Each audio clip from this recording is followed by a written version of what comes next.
Chapter 681. Batu Jiwa. Seorang kultivator dengan penampilan yang lebih tua memutar-mutar janggut di tangannya dan berkata, "Oh, saya agak tertarik dengan boneka-boneka ini. Itu adalah barang penyelamat yang bagus untuk diberikan kepada murid bungsuku. Tapi apa yang diinginkan Taoist Heaven Crystal untuk itu?" Taoist Heaven Crystal dengan tenang berkata, "Hehe, Taoist yang rendah hati ini sedang mencari barang-barang langka dari zaman kuno yang dikenal sebagai batu jiwa. Setiap batu jiwa dapat ditukar dengan satu boneka binatang.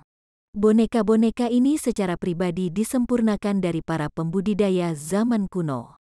Saya rasa tidak ada boneka kelas tinggi lainnya di seluruh dunia." Batu jiwa. Setelah mendengar nama yang tidak dikenal ini, para pembudidaya yang hadir memasang ekspresi ragu. Ini adalah sesuatu yang belum pernah mereka dengar sebelumnya. Taoist Heaven Crystal tidak terkejut dengan ini. Dia menamparkan kantong penyimpanannya dan memanggil permata hijau giok seukuran ibu jari ke telapak tangannya. Pada pandangan pertama, itu tampak mirip dengan batu roh atribut kayu. Tetapi begitu para pembudidaya menyapu indera spiritual mereka melewatinya, mereka menemukan bahwa batu roh memancarkan fluktuasi dingin yang tak terduga, sama sekali berbeda dari batu roh atribut kayu. Dengan permata di tangannya, Taoist tua itu perlahan berkata, "Mungkin ada beberapa rekan Taoist yang memiliki item ini, tetapi tidak tahu namanya. Kebetulan saya punya satu sehingga Anda bisa mengenalinya." Seorang pembudidaya iblis Dao yang dibungkus dengan ki hitam berteriak keheranan, "Aneh sekali. Tampaknya mirip dengan energi hantu, tetapi jauh lebih murni." Taoist Heaven Crystal dengan lugas menjawab, "Saya tidak tahu apa isi batu itu, tapi itu jelas bukan ki hantu biasa. Kalau tidak, saya tidak akan mau menukar satu batu pun dengan salah satu boneka ini." "Oh, itu benar."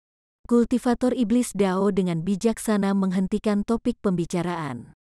Ketika Han Li dengan jelas melihat permata ini, ekspresinya di bawah topeng sangat berubah dan matanya berkedip. Jika dia melihat dengan benar, batu jiwa ini jelas merupakan kristal binatang umbra yang dia peroleh dari alam umbra. Tentu saja, kristal binatang hanyalah nama yang digunakan oleh penduduk asli. Nama aslinya sebagai pembudidaya zaman kuno menyebutnya tampaknya menjadi batu jiwa. Han Li merenung, kristal surga Taoist ini tidak hanya mengeluarkan boneka-boneka itu tetapi dia juga mengumpulkan banyak batu jiwa. Keduanya muncul di Heaven Void Hall. Sepertinya orang ini, batu jiwa jelas merupakan barang yang jarang terlihat. Setelah waktu yang lama, hanya seorang kultivator yang ragu-ragu mengambil satu dan menukarnya dengan satu boneka binatang. Taoist Heaven Crystal memanggil beberapa kali lagi, tetapi tidak ada yang melangkah maju. Mau tak mau dia merasa agak kecewa meskipun telah memperkirakan ini. Saat dia hendak menyingkirkan boneka binatang, seseorang tiba-tiba berdiri. Roh lelaki tua itu terbangun dan dia melirik orang ini dengan gembira. "Rekan Taoist, apakah Anda juga memiliki batu jiwa?" Han Li diam-diam membalik tangannya dan permata hijau muncul di tangannya. Permata ini seukuran telur ayam, jauh lebih besar dari permata seukuran ibu jari yang dikeluarkan oleh Taoist tua. Ki dinginnya bisa dilihat dengan mata telanjang. Taoist Heaven Crystal dikejutkan oleh pemandangan itu dan menjadi sangat senang. "Rekan Taoist, sangat jarang batu jiwa menjadi begitu kuat. Bagaimana rekan Taoist memilih dua boneka? Aku pasti tidak akan membuatmu menderita kerugian." Han Li menggelengkan kepalanya dengan senyum tipis. Taoist Heaven Crystal tidak marah sedikit pun dan dengan ramah bertanya, "Apa? Apakah rekan Daoi berpikir ini terlalu sedikit? Berapa banyak yang kamu inginkan?" Han Li dengan tenang bertanya, "Bagaimana dengan semua boneka?" Taoist tua itu mengerutkan kening dan dengan muram berkata, "Untuk keenamnya? Bukankah rekan Daoi merasa ini terlalu serakah?" "Hehe, tidak sama sekali. Anda harus tahu memahami ini dari ukuran batu jiwa saja. Terlebih lagi, bagimu, batu jiwa sebesar itu akan..." Han Li menatap Taoist Heaven Crystal dan tiba-tiba menghentikan kata-katanya. Ketika Taoist Heaven Crystal mendengar ini, Ekspresinya berubah dan memberi Hanli dan tatapan menilai yang dalam. Setelah hening sejenak, dia berkata, "Baiklah. Batu jiwa besar seperti itu benar-benar jarang terlihat. Saya sangat membutuhkan barang ini, jadi saya akan menukar semuanya." Para pembudidaya lain di ruangan itu terkejut dengan apa yang mereka dengar dan mau tidak mau melihat permata seukuran telur di genggaman Hanli. Seseorang yang mampu menukar begitu banyak barang langka seperti dulu tentu saja seseorang yang harus diperhatikan. Dengan ekspresi yang sepenuhnya tenang, dia menyerahkan permata itu dengan kepala tertunduk dan menyapukan lengan bajunya ke atas meja, langsung membawa boneka-boneka itu ke dalam kantong penyimpanannya. Namun, para pembudidaya lainnya tidak menyadari bahwa bibir Hanli telah bergerak begitu dia menundukkan kepalanya. Ekspresi bingung muncul dari wajah Taois Heaven Crystal ketika dia mendengar hal ini dan matanya bersinar cerah. Pada saat itu, Hanli sudah kembali ke posisi semula dengan boneka di genggamannya. Selanjutnya, Taois Heaven Crystal mengumumkan berakhirnya pertemuan perdagangan dan banyak pembudidaya mulai pergi. Ketika rombongan Hanli meninggalkan paviliun, tidak ada yang berbicara sampai mereka tiba 2 jalan jauhnya. Anak naga api dengan belak-belakan berbicara dengan nada tua, "Rekan Taois, saya tidak akan bisa menemani Anda. Aku punya janji lain." Luluo tersenyum dan berkata, "Jika saudara Lan memiliki hal-hal yang harus diperhatikan, silakan pergi. Tempat tinggal kami berdekatan. Akan ada banyak kesempatan untuk bertemu lagi." "Ya, aku akan pergi." Naga api anak mengucapkan selamat tinggal tanpa keberatan dan berjalan menuju jalan lain. Saat Hanli menatapnya dari kejauhan, dia tersenyum dan berkata, "Rekan naga api Taois benar-benar orang yang luar biasa." Karena rekan Taois Lan keliru memakan tanaman aneh ketika dia masih muda, penampilannya umumnya seperti anak kecil. Namun, dia terus terang dan belak-belakan dan merupakan salah satu teman kami dari luar sekte. Dia juga satu-satunya tetua sekte pedang kuno yang bersahabat dengan sekte awan hanyut kami. Ketika Hanli mendengar ini, dia mengerutkan kening dan berkata, "Maksudmu, para tetua sekte pedang kuno tidak memiliki pendapat yang tinggi tentang sekte awan hanyut?" Setelah melihat sekeliling, Luluo berkata, "Itu benar. Junior Martial Brother Han, apakah Anda punya rencana? Apakah Anda akan kembali untuk beristirahat atau akankah Anda membeli beberapa barang lain?" Hanli dengan jujur menjawab, "Ada beberapa bahan tertentu yang perlu saya beli. Saya berencana untuk melihat pasar terdekat sendirian dan melihat apakah saya bisa mendapatkan keuntungan yang tidak terduga atau tidak." Ketika Luluo mendengar bahwa Hanli ingin pergi sendiri, dia tidak keberatan dan berkata, "Seperti yang terjadi, saya juga berencana untuk membeli beberapa barang juga. Mari kita berpisah untuk saat ini." Alhasil, Hanli dan Luluo langsung berpisah. Pasar Soaring Heaven City tak terhitung kali lebih besar dari kota pasar pegunungan Dreamcloud. Hanli sedang berjalan menyusuri jalan pasar barat kota saat dia memeriksa jalan-jalan di kedua sisinya. Kata-kata yang Hanli katakan kepada Luluo tidak salah. Dia memang berencana untuk membeli beberapa bahan penyempurnaan jimat yang lebih langka dalam persiapan untuk memperbaiki beberapa jimat kelas tinggi. Meskipun dia masih memiliki beberapa kulit binatang roh dan darah dari waktunya di Laut Bintang yang tersebar, dia tidak memiliki bahan tambahan seperti kertas jimat bermutu tinggi dan cinnabar. Dia perlu meningkatkan keterampilannya dengan seluruh dunia sebagai persiapan untuk menyempurnakan jimat penaklukan roh. Meskipun dia tidak dengan hati-hati meneliti jimat penaklukan roh, tulang keras yang merekamnya menyebutkan bahwa kekuatannya benar-benar kuat. Sebagai sesuatu yang dapat menggunakannya untuk menyelamatkan hidupnya di saat yang genting, Hanli tidak akan dengan mudah melepaskannya. Namun, jimat ini jauh lebih rumit dan sulit daripada menyempurnakan jimat unsur biasa. Dia harus meningkatkan peluang keberhasilannya dengan tidak hanya meningkatkan kemampuan penyempurnaan jimatnya tetapi juga memperoleh sikat jimat baru. Kuas aslinya tidak lagi berguna. Sayangnya, sementara bahan penyempurnaan jimat mudah dibeli, sikat yang memuaskan sulit didapat. Dia sudah menemukan 2 toko sebelumnya yang menjual sikat jimat kelas atas, tetapi setelah dia memeriksanya, dia hanya bisa menggelengkan kepalanya dan pergi. Sementara sikat jimat ini dapat digunakan untuk memperbaiki jimat kelas tinggi biasa, mereka tidak memiliki kemampuan untuk memperbaiki jimat rahasia pada tingkat jimat penaklukan roh.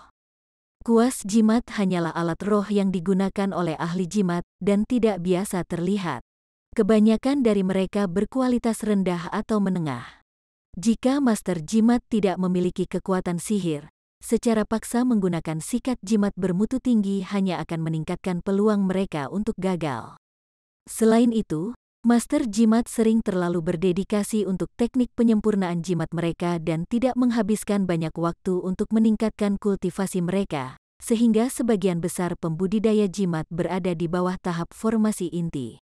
Secara keseluruhan di Selatan Surgawi, hanya ada beberapa master penyempurnaan jimat tahap formasi inti. Adapun tahap Nasjen Sol, tidak ada karakter abnormal sejauh yang Han Li sadari. Mayoritas pembudidaya yang mencapai tahap Nasjen Sol adalah ahli penyempurnaan jimat khusus. Pembudidaya jiwa yang baru lahir juga beragam dalam teknik penyempurnaan jimat mereka. Sebagian besar dari mereka hanya akan mampu memperbaiki satu atau dua jenis jimat tingkat tinggi untuk digunakan sendiri. Tetapi karena kulit binatang roh tingkat tinggi dan darah binatang tingkat tinggi jarang, mereka tidak dapat disempurnakan dalam jumlah besar. Adapun tingkat keberhasilan, itu sangat buruk seperti yang bisa dibayangkan. Hal ini menyebabkan jimat kelas tinggi tunggal kadang-kadang bernilai sedikit lebih dari alat sulap kelas atas.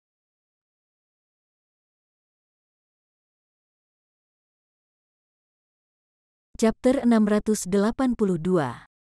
Talisman robek. Mayoritas jimat elemen kelas tinggi sebenarnya tidak terlalu kuat dan lebih rendah dari harta sihir. Ini sering mengakibatkan pengejaran teknik sihir 5 elemen yang ditinggalkan begitu seorang kultivator mencapai formasi inti. Namun, ini tidak berarti bahwa semua teknik sihir tingkat tinggi tidak berguna. Sepengetahuan Han Li, ada banyak teknik sihir 5 elemen yang sangat kuat, bahkan para pembudidaya Nasjen Sol tidak akan berani langsung memblokirnya. Namun, teknik sihir ini sangat sulit untuk dikembangkan sementara memahaminya agak rumit dan bahkan lebih tidak nyaman untuk digunakan. Dalam waktu yang dibutuhkan untuk mempekerjakan mereka, akan lebih baik menggunakan harta sihir untuk menyerang. Namun, Han Li telah mendengar pembudidaya lain menyebutkan bahwa prajurit mantra Moulan menembus batas ini dan meneliti banyak teknik roh kuat yang dapat digunakan dalam sekejap, memungkinkan prajurit mantra kelas rendah mereka untuk menyaingi pembudidaya musuh dari tingkat yang sama tanpa penggunaan jimat atau alat sihir. Adapun pembudidaya kelas tinggi mereka mampu menggabungkan teknik roh mereka dengan harta sihir mereka untuk menggandakan kematian. Ini memungkinkan mereka untuk mengatasi pembudidaya kelas yang sama tanpa masalah. Kemampuan inilah yang memaksa beberapa negara adidaya di Selatan Surgawi untuk bersatu melawan suku Moulan. Bahkan saat itu hanya pelestarian diri yang mungkin, mereka tidak dapat benar-benar mengalahkan musuh. Sejak Han Li memadatkan Nasjen Sol, dia mulai mempelajari teknik sihir tingkat tinggi yang paling dangkal sebagai pengakuan atas kekurangannya. Namun, kecepatan yang dia gunakan untuk menggunakan beberapa teknik tingkat tinggi ini hanya bisa digambarkan sebagai tragis. Satu-satunya cara dia bisa melihat dirinya menggunakan teknik ini adalah jika dia hanya menghancurkan cangkang kura-kura. Dalam separuh waktu yang dibutuhkan untuk menggunakan teknik, seorang kultivator pada tahap yang sama bisa saja membunuhnya 8 kali lipat. Namun demikian, serangan simultan dari jimat kelas tinggi dan harta sihir membuat kombinasi yang sangat mematikan. Jika jimat itu dapat digunakan seperti jimat kelas rendah dalam rentetan 30 sekaligus, bahkan pembudidaya Nasjen Sol yang terlambat tidak akan punya pilihan selain melarikan diri dari pertempuran. Bagaimanapun, ini akan setara dengan serangan simultan dari 30 pembudidaya Nasjen Sol.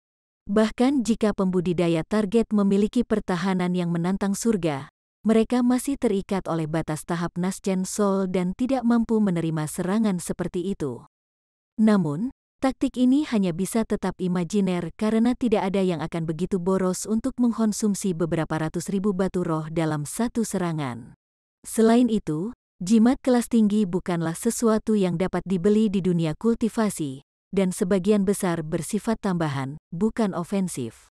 Saat Han Li merenungkan hal ini, dia berjalan-jalan di kota pasar dan terus-menerus melihat-lihat alat sulap yang lebih besar dan berbagai toko yang bagus. Biasanya, hanya toko-toko besar yang menjual sikat jimat kelas atas. Tidak perlu baginya untuk mempertimbangkan toko-toko yang lebih kecil. Mereka tidak mungkin memiliki apapun selain dari alat sulap biasa, apalagi yang kelas atas. Meskipun ada kemungkinan kecil dari toko kecil yang membawa barang langka seperti itu, Han Li tidak mau membuang waktu yang diperlukan untuk mencari di setiap toko. Dengan begitu banyak toko di Soaring Heaven City, dia tidak punya waktu untuk menelusuri semuanya. Selain Han Li, ada banyak pembudidaya lain yang berjalan di kedua sisi jalan dan membeli barang-barang yang mereka inginkan. Sementara mayoritas dari mereka berada pada tahap pendirian yayasan, ada juga pembudidaya formasi inti sesekali. Adapun pembudidaya ki kondensasi, hampir tidak ada dari mereka selain penduduk asli kota. Han Li menyembunyikan kultivasinya sebagai pembudidaya formasi inti menengah saat dia melihat-lihat pasar, hanya menarik beberapa pandangan hormat dari pembudidaya yayasan pendirian. Adapun pembudidaya formasi inti, mereka mengabaikannya setelah sekilas ketika mereka tidak mengenalinya. Dia dapat menghindari banyak perhatian dengan cara ini dan dapat meluangkan waktu untuk menjelajahi setiap toko besar. Tepat ketika Han Li meninggalkan pavilion lain dengan perasaan kecewa, dia menemukan bahwa sebagian besar hari telah berlalu tanpa disadari. Dengan kegelapan turun, berbagai toko mulai berturut-turut meletakkan batu cahaya bulan. Setelah ragu-ragu sejenak, Han Li memutuskan untuk melihat-lihat dua toko lagi sebelum kembali ke kediamannya. Tepat setelah mengambil keputusan ini, dia mendengar suara pertengkaran tidak jauh darinya. Ada sekelompok pembudidaya yang penasaran berkumpul di sekitar sumber kebisingan. Han Li mengerutkan kening saat dia segera meletakkan tangannya di belakang punggungnya, sebelum dia tanpa ekspresi berbalik dan mulai berjalan kembali ke kediamannya. Saat dia mengambil langkah pertamanya, dia mendengar suara yang galak dan kesal.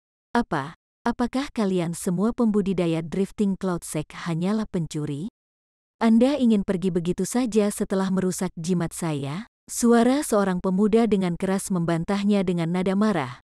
Bukannya aku tidak mau membayar, tapi aku kekurangan batu roh karena aku baru saja membeli barang lain. Juga, ini hanya jimat Fire Cloud kelas menengah dasar. Bagaimana mungkin harganya 300 batu roh? Paling-paling hanya seharga 100 batu roh. Selain itu, bukankah saya menawarkan untuk meninggalkan medali sekte saya di sini sebagai jaminan? Saya akan kembali setelah saya meminjam beberapa batu roh dari anggota sekte saya di penginapan. Han Li menghentikan langkahnya karena suara pria itu tampak familiar. Tampaknya itu adalah seseorang yang dia kenali dari sekte awan melayang. Han Li menggosok dagunya dan merenung sejenak sebelum menuju ke arah perselisihan. Terlepas dari siapa itu, bagaimanapun juga dia adalah seorang Grand Elder dari Drifting Cloud Sect. Tidak pantas baginya untuk berpura-pura tidak tahu dan pergi. Beberapa saat kemudian, Han Li mendapati dirinya melihat sebuah toko kecil aneka barang dari kejauhan. Tampaknya ada beberapa pembudidaya berdiri di depannya dalam konfrontasi. Di antara mereka adalah sosok pahlawan berpakaian hitam, Sun Huo dari Gunung Fire Cloud yang terakhir dilihat Han Li di majelis pengadilan pedang. Dalam 20 tahun yang singkat, pemuda ini telah mengalami peningkatan besar dalam kultivasi meskipun ada sedikit perubahan pada penampilannya. Dia saat ini sedang dihadapkan oleh 3 pembudidaya dengan penampilan tidak ramah yang tampaknya penjaga toko dan asistennya. Pada saat itu, penjaga toko berjanggut pendek memelototi Sun Huo dan berkata, "Satu medali tidak berguna bagiku. Anda cukup kembali ke sekte awan melayang dan meninggalkannya. Tetapi saya tidak dapat melacak Anda sampai ke negara bagian Si. Jadi berhentilah berbicara omong kosong. Karena Anda tidak memiliki batu roh, taruh barang-barang di kantong penyimpanan Anda dan saya akan menyimpannya sebagai jaminan. Adapun jimat Fire Cloud itu, Anda percaya itu hanya jimat kelas menengah, tetapi sebenarnya itu adalah kualitas bagus yang disempurnakan oleh Grandmaster Jimat dari Soaring Heavens City kami. Karena itu sudah murah hati untuk hanya mengisi 300 batu roh. Mungkinkah semua pembudidaya Drifting Cloud Sect adalah seperti itu? Begitu dikatakan, penjaga toko melirik kotak kayu di tangan asistennya dan mengungkapkan ekspresi menyesal seolah-olah dia telah menderita kerugian besar. Sun Huo tiba-tiba menanggapi kata-kata ini sambil tersenyum. Baik, hal-hal itu milikmu. Jika Anda mengatakannya, maka jadilah itu. Jimat Fire Cloud biasa ini disempurnakan oleh Grandmaster Jimat. Apakah Anda dapat mengetahui apakah itu disempurnakan oleh Grandmaster Jimat atau tidak? Apakah Anda hanya ingin tidak membayar kami kembali? Dalam hal ini, jangan salahkan saya karena memberitahu penegak kota. Penjaga toko dengan dingin tertawa dan terus terang mengancamnya. Wajah Sun Huo memutih lalu merah karena ada sedikit pertanyaan tentang partai mana yang akan disukai oleh para penegak Persatuan Sembilan Bangsa. Selain itu, masalah ini tidak jelas dan tidak jelas sehingga dia pasti akan kalah dalam perselisihan. Ekspresinya goyah untuk waktu yang lama sebelum dia melangkah maju. Dia menamparkan kantong penyimpanan di pinggangnya dan mengeluarkan seikat jimat. Sun Huo menggertakkan giginya dan berkata, meskipun jimat ini tidak bermutu tinggi, mereka setidaknya bernilai 300 batu roh. Ekspresi penjaga toko santai dan dia mengulurkan tangan untuk mengambil jimat, ini akan berhasil. Ini bukan. Sebelum penjaga toko mengambil jimat itu, Sun Huo mengalihkan pandangannya ke atas jimat itu dan ekspresinya sangat berubah saat dia menarik kembali jimat itu. Dia segera mengambil kembali jimat kuning yang setengah robek sebelum menyerahkan sisa jimat. Penjaga toko tertegun sejenak sebelum mencibir. Anda sangat gugup karena robekan kertas jimat kosong? Apakah Anda pembudidaya Drifting Cloud Sect benar-benar sangat miskin? Dia kemudian meraih sekali lagi untuk mengambil jimat. Tetapi pada saat itu, sesosok tiba-tiba muncul di antara keduanya dengan kabur.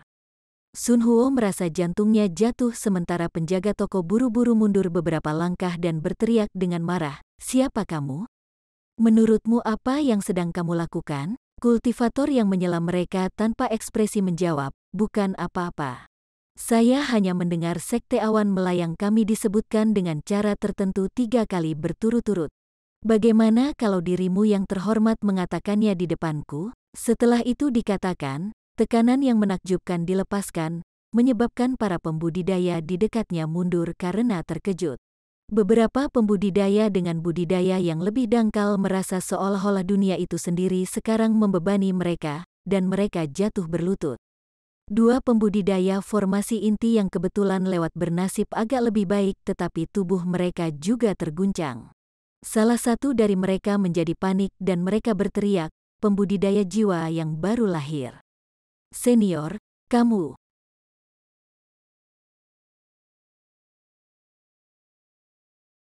Chapter 683.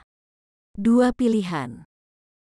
Han Li menoleh dan dengan dingin melirik 2 pembudidaya formasi inti yang lewat, menyebabkan mereka segera menelan kata-kata mereka. Dia tidak mengenali 2 pembudidaya paruh baya, dia juga tidak tahu dari sekte mana mereka berasal. Pada saat itu, penjaga toko dan 2 asistennya telah benar-benar dipaksa ke tanah karena kedekatan mereka dengan tekanan spiritual yang sangat besar. Mereka tidak mampu bergerak sedikit pun, tampak panik, hanya untuk tumbuh lebih ketakutan setelah mendengar bahwa Han Li adalah seorang kultivator jiwa yang baru lahir. Mereka buru-buru mencoba memohon pengampunan, tetapi mereka bahkan hampir tidak bisa bernapas, apalagi berbicara. Para pembudidaya di sekitarnya semuanya memucat, sementara beberapa yang lebih pengecut sudah melarikan diri karena takut terlibat. Han Li menunjukkan pertimbangan untuk Sun Huo, dan tekanan itu tidak banyak berpengaruh padanya selain dari kemunduran awalnya. Tapi begitu dia mengenali Han Li, ekspresinya berubah sebelum dia memberi hormat dan berkata, "Murid Sun Huo memberi hormat kepada leluhur bela diri Han."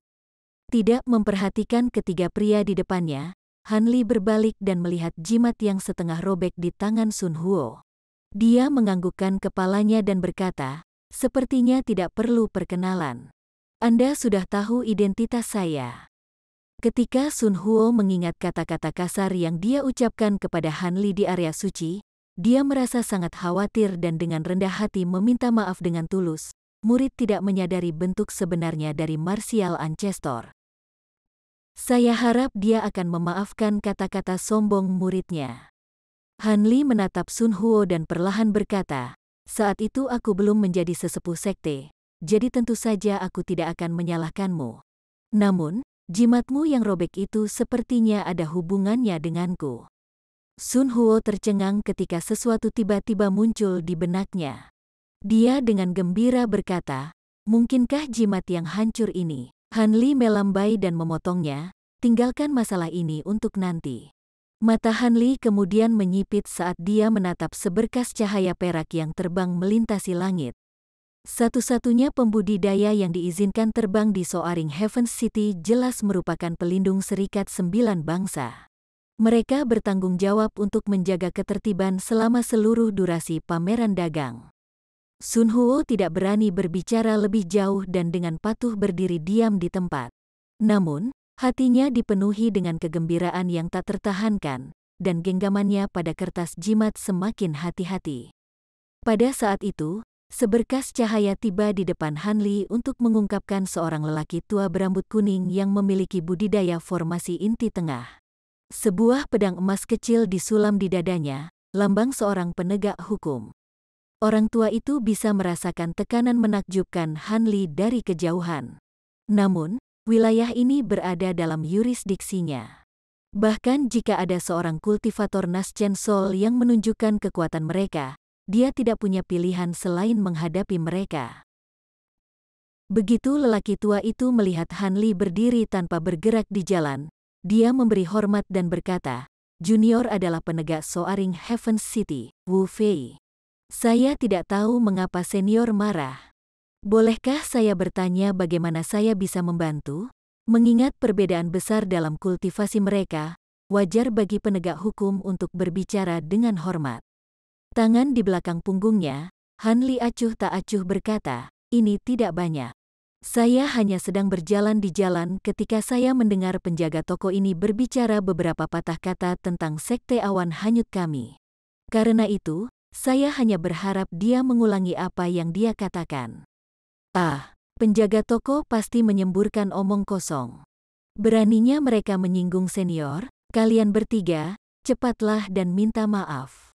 Orang tua itu merasakan sakit kepala yang luar biasa setelah mendengar Han Li. Ketika masalah tersebut berkaitan dengan reputasi sekte, sulit untuk mengatakan seberapa parah masalah itu.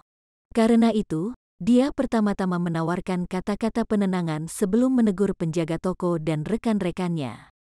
Han Li segera menarik tekanan spiritualnya, membiarkan ketiganya merangkak dengan gemetar dari tanah. Dengan kulit tak berdarah, penjaga toko segera berkata, Senior, kata-kata junior benar-benar keliru. Junior benar-benar tidak berarti tidak menghormati sekte Anda. Baru saja rekan Daoi telah menghancurkan jimat Fire Cloud, tetapi junior tidak akan lagi mengejar kompensasi apapun. Junior hanya bisa menyampaikan permintaan maafnya. Ketika Han Li mendengar ini, dia mengerutkan kening dan ekspresinya menjadi suram. Dengan senyum sinis, Han Li berkata, apa? Anda percaya bahwa saya akan melepaskan Anda begitu mudah? Pertama, izinkan saya melihat jimat Fire Cloud di dalam kotak itu. Jika itu benar-benar disempurnakan oleh seorang Grandmaster, saya akan membayar batu roh atas nama murid ini. Tapi kalau tidak, hehe. Penjaga toko bereaksi dengan cepat dan buru-buru berbicara sebelum Han Li bisa melirik kotak kayu, tidak perlu senior. Jimat Fire Cloud itu adalah jimat biasa. Junior menerima hukuman apapun, Han Li tidak mengatakan apa-apa lagi dan melirik petugas itu. Ketika lelaki tua itu melihat ini, dia tahu apa yang harus dilakukan. Dia segera membungkuk dan berkata, tolong tenanglah senior. Penjaga toko ini akan dihukum berat karena pelanggarannya. Senior dapat menyerahkan masalah ini kepada saya. Karena itu masalahnya, maka jadilah itu. Saya tidak punya waktu luang untuk menangani urusan sepele seperti itu. Sun Huo, kau akan ikut denganku. Tubuh Han Li kabur, dan muncul kembali di samping Sun Huo. Kemudian dengan kilatan cahaya kuning yang menyilaukan, keduanya menghilang ke tanah. Para pembudidaya di dekatnya berteriak kagum pada teknik gerakan bumi yang luar biasa. Mereka belum pernah melihat hal seperti itu sebelumnya. Setelah melihat Han Li pergi, lelaki tua itu langsung merasa lega. Tetapi ketika dia melirik ketiga pelaku yang menghela nafas lega, ekspresinya menjadi dingin. Kalian bertiga akan mengikutiku dan mengatakan yang sebenarnya tentang semua yang terjadi. Masalah ini tidak akan dimaafkan dengan mudah. Ketika penjaga toko mendengar ini, kelegaannya langsung berubah menjadi kesengsaraan. Sesaat setelah percakapan ini, Han Li muncul dengan Sun Huo dalam kilatan cahaya kuning di dalam bangunan batu terpencil. Han Li melirik Sun Huo dengan dalam dan berkata, "Ini akan baik-baik saja. Biarkan saya melihat selembar kertas jimat yang robek itu." "Ya, leluhur bela diri." Sun Huo menyerahkan kertas jimat yang robek kepada Han Li tanpa ragu-ragu. Han Li mengambil kertas jimat dan dengan cepat meliriknya sebelum diam-diam mengeluarkan setengah lainnya. Di bawah tatapan Sun Huo yang tak tergoyahkan, Han Li menyatukan kedua bagian itu dan menemukan bahwa mereka cocok tanpa satu cacat pun. Ketakutan terdalam Sun Huo menghilang tanpa jejak sebelum dia memberi hormat kepada Han Li tanpa ragu-ragu. Sun Huo memberi hormat kepada guru. Han Li dengan tenang menganggukkan kepalanya dan mengubah kertas jimat menjadi abu dengan kedipan lampu merah. Sun Huo dikejutkan oleh pemandangan itu tetapi segera menjadi tenang. Han Li menemukan tekad pemuda itu memuaskan. Han Li dengan tenang bertanya, "Sepertinya kamu adalah keturunan Sun Ergo, tapi jangan memanggilku guru dengan terburu-buru. Pertama, bagaimana kalau memberitahu saya keturunan generasi apa Anda?" Sun Huo segera mengandalkan, "Saya adalah keturunan generasi ke-7 dari leluhur." Selama tahun itu, Sun Ergo berjanji bahwa klan Sun yang dia besarkan akan menganggapku sebagai tuan mereka, tetapi karena beberapa hal aneh, aku harus meninggalkan selatan surgawi. Karena itu, klan Sun tidak pernah benar-benar melayani saya dan saya juga tidak menawarkan perlindungan apapun kepada klan Sun. Sekarang seorang keturunan klan Matahari telah berhasil memasuki dunia kultivasi, janji itu mungkin tidak berlaku lagi. Tetapi karena saya memiliki hubungan dengan leluhur Anda, saya akan memberi Anda dua pilihan. Han Li menyeringai dan dengan tenang melanjutkan, opsi pertama adalah saya langsung memberi Anda beberapa persediaan kultivasi yang baik, seperti pil obat dan alat sulap. Sejak saat itu, tidak akan ada lagi hubungan di antara kita. Jangan berharap bahwa saya akan menunjukkan pertimbangan lebih lanjut terhadap Anda. Pilihan lainnya adalah Anda memenuhi janji leluhur Anda dan melayani saya sebagai punggawa saya. Saya pada gilirannya akan membatasi tubuh Anda untuk mencegah Anda mengkhianati saya. Juga, saya akan memberi Anda tugas yang berpotensi berbahaya. Namun, saya juga akan melakukan yang terbaik untuk meningkatkan kultivasi Anda dan memberi Anda panduan kultivasi. Akan ada manfaat yang jauh melampaui imajinasi Anda dan selama bakat Anda tidak terlalu buruk, mungkin ada harapan Anda mencapai formasi inti. Setelah ini dikatakan, ekspresi Sun Huo berubah dan dia tampak bingung untuk sesaat. Jelas bahwa skenario ini jauh dari apa yang dia harapkan. Setelah beberapa lama, ekspresi Sun Huo menjadi tegas, "Leluhur bela diri, aku." Han Li tiba-tiba menyela Sun Huo dan berkata, "Tidak perlu terburu-buru. Beri saya jawaban Anda setelah pameran perdagangan berakhir. Anggap ini sebagai kesempatan bagi Anda untuk memastikan keputusan Anda. Luangkan waktu ini untuk membuat pertimbangan yang cermat dan Anda menemukan saya di kediaman gua saya setelah Anda kembali ke negara bagian Si." Sun Huo merasa bahwa ini adalah lamaran yang cukup murah hati setelah berpikir lebih jauh dan dengan tergesa-gesa setuju, "Murid akan melakukan apa yang kamu perintahkan. Terima kasih banyak atas pengertian Anda, leluhur bela diri." "Bagus. Sekarang, itu sudah diurus, saya memiliki hal-hal lain untuk diperhatikan. Jaga dirimu." Hanli mengangguk dengan ekspresi santai dan menghilang dalam kilatan cahaya kuning. Sun Huo tidak segera pergi. Sebagai gantinya, dia bergumam pada dirinya sendiri untuk waktu yang lama dan menghela nafas sebelum perlahan berjalan keluar. Pada saat Sun Huo pergi, Hanli sudah kembali ke kediamannya dan mengangkat kepalanya untuk melihat langit malam sementara ekspresi aneh perlahan muncul di wajahnya.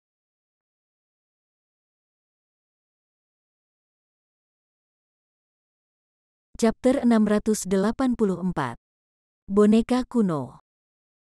Mu Peiling saat ini sedang duduk di lantai pertama pavilion mereka ketika Hanli tiba. Ketika dia melihatnya, dia segera berdiri dan menyapanya dengan mata cerah dan hormat yang anggun. Hanli melambaikan tangannya dan menyuruhnya berdiri. Tidak perlu menungguku saat aku tidak ada.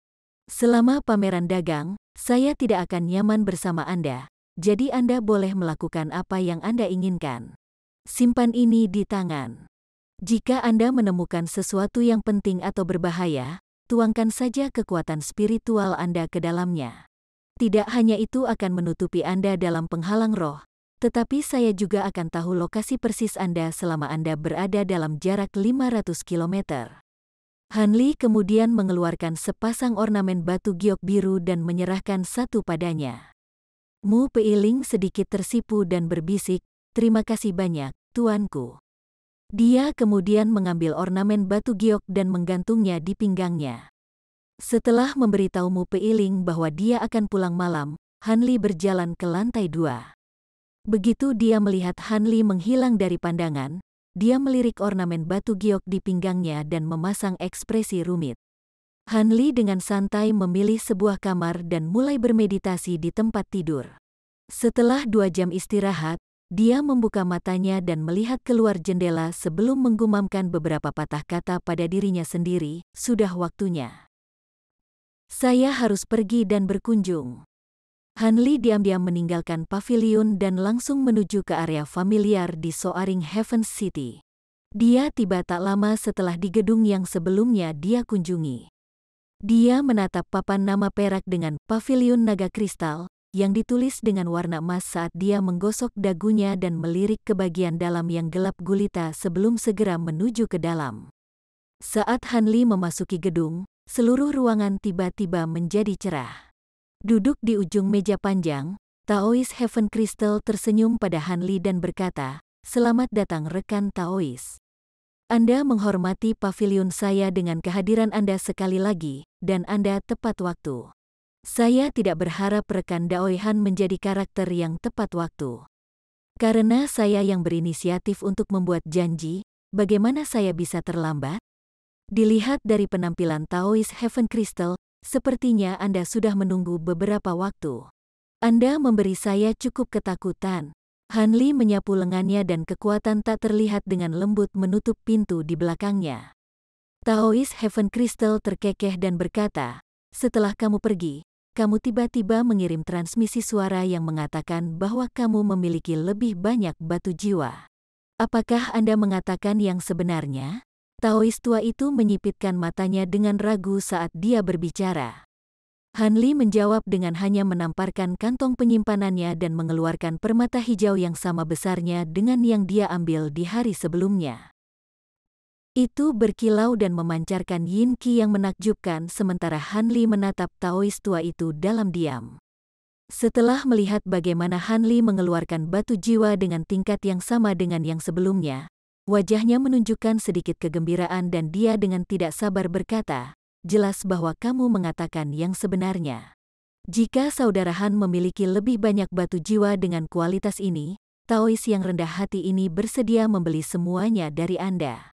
Batu roh, bahan, jangan ragu untuk menyebutkan kondisi Anda. Taois Heaven Crystal, jangan terburu-buru.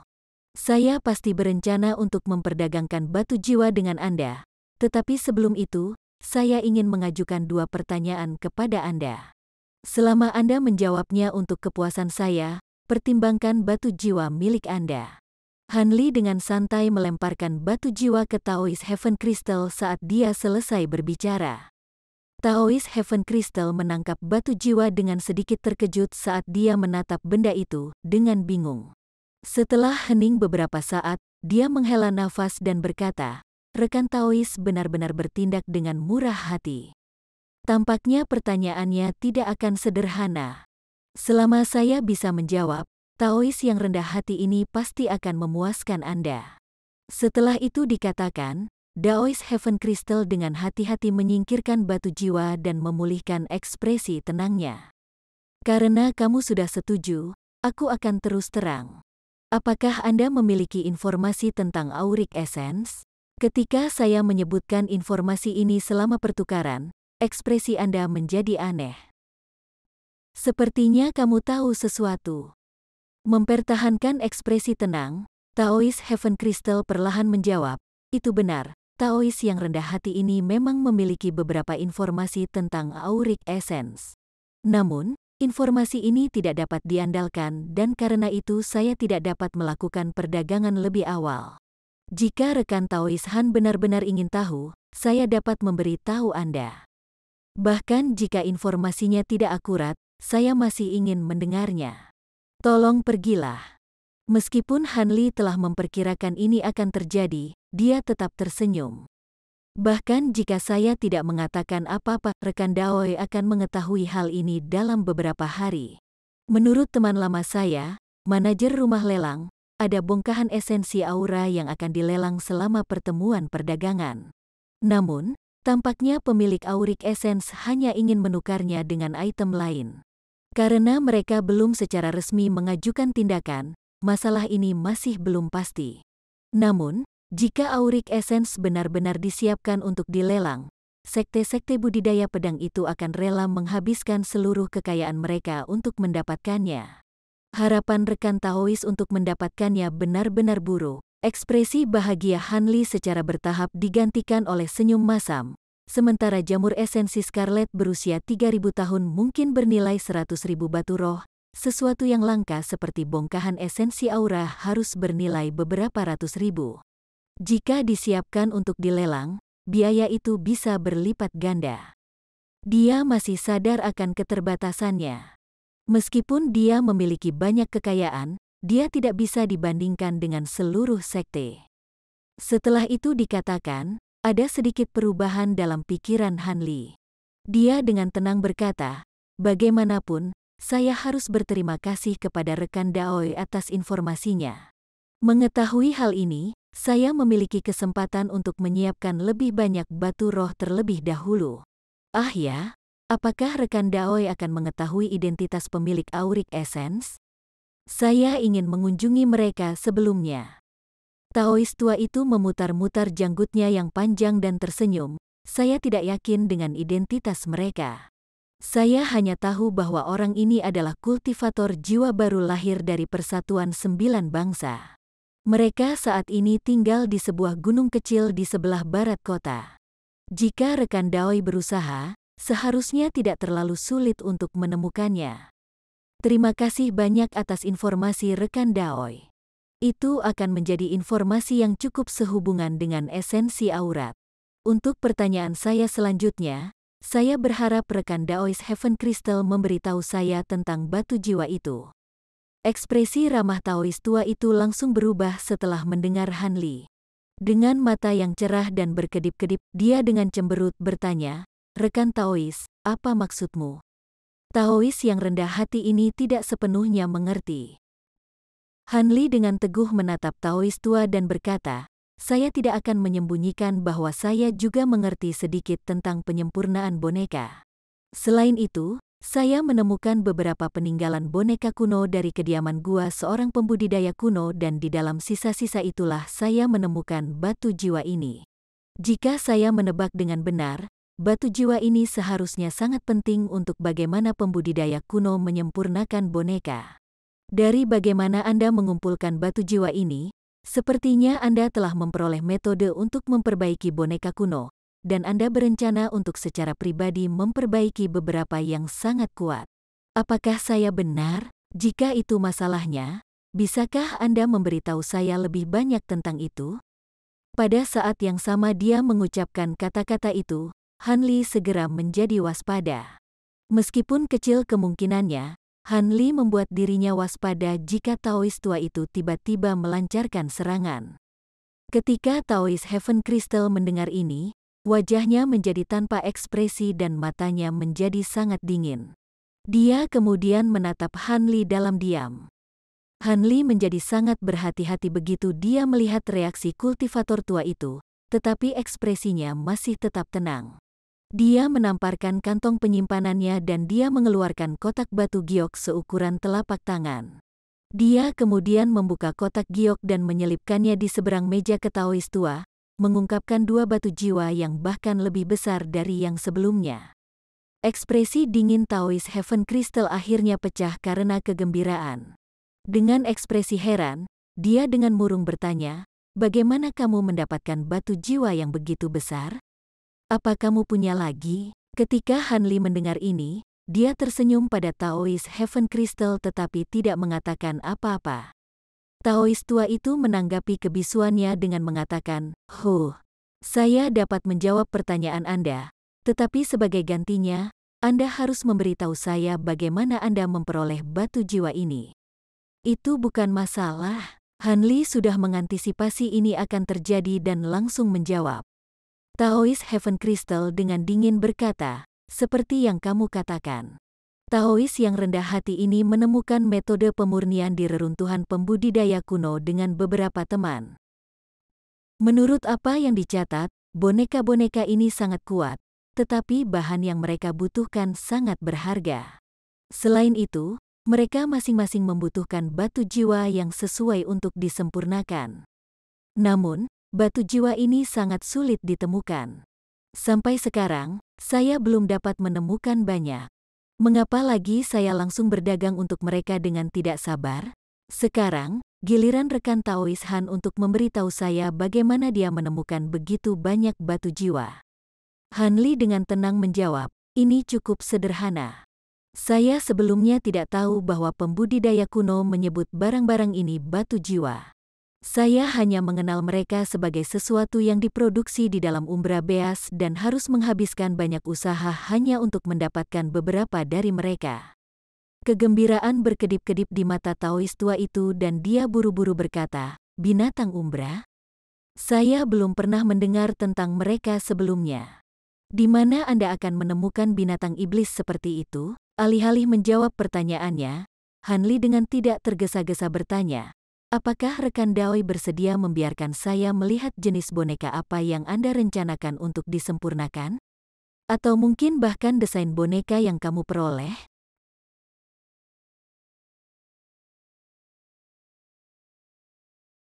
Chapter 685.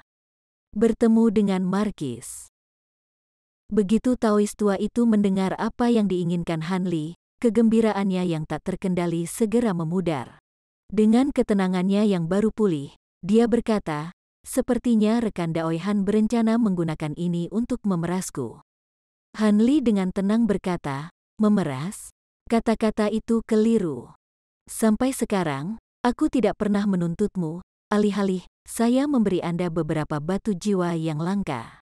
Jika rekan Doi tidak merasa pengaturan ini menguntungkan, anggap saja saya tidak pernah mengajukan pertanyaan kedua, dan Anda dapat menyimpan batu jiwa itu." Ekspresi Taois Heaven Crystal santai dan kemudian mulai goyah sementara Han Li hanya berdiri di samping tanpa mendesaknya sedikit pun. Setelah beberapa lama, Taois tua itu dengan dingin berkata, "Jika saya memberi Anda desain boneka, Anda akan sedikit banyak dapat mengetahui apakah itu sah. Tapi bagaimana aku bisa tahu jika kamu mengatakan yang sebenarnya tentang umbra bis?" Han Li tidak tergesa-gesa menjawab dengan nada tenang, "Sejujurnya, bahkan jika rekan Taois tahu di mana umbra beas, dia tidak akan memiliki metode untuk sampai ke sana. Tidak hanya tempat itu mematikan di luar kepercayaan, tetapi bahkan jika seseorang cukup beruntung untuk masuk, tidak ada cara untuk kembali. Bahkan aku hanya nyaris tidak bisa melarikan diri hidup-hidup. Bahkan jika Anda tidak mempercayai saya, batu jiwa saya sama saja. Saya akan memberikan sebagian kepada Anda untuk desain penyempurnaan boneka. Cukup sehingga rekan Taois pasti tidak akan menderita kerugian.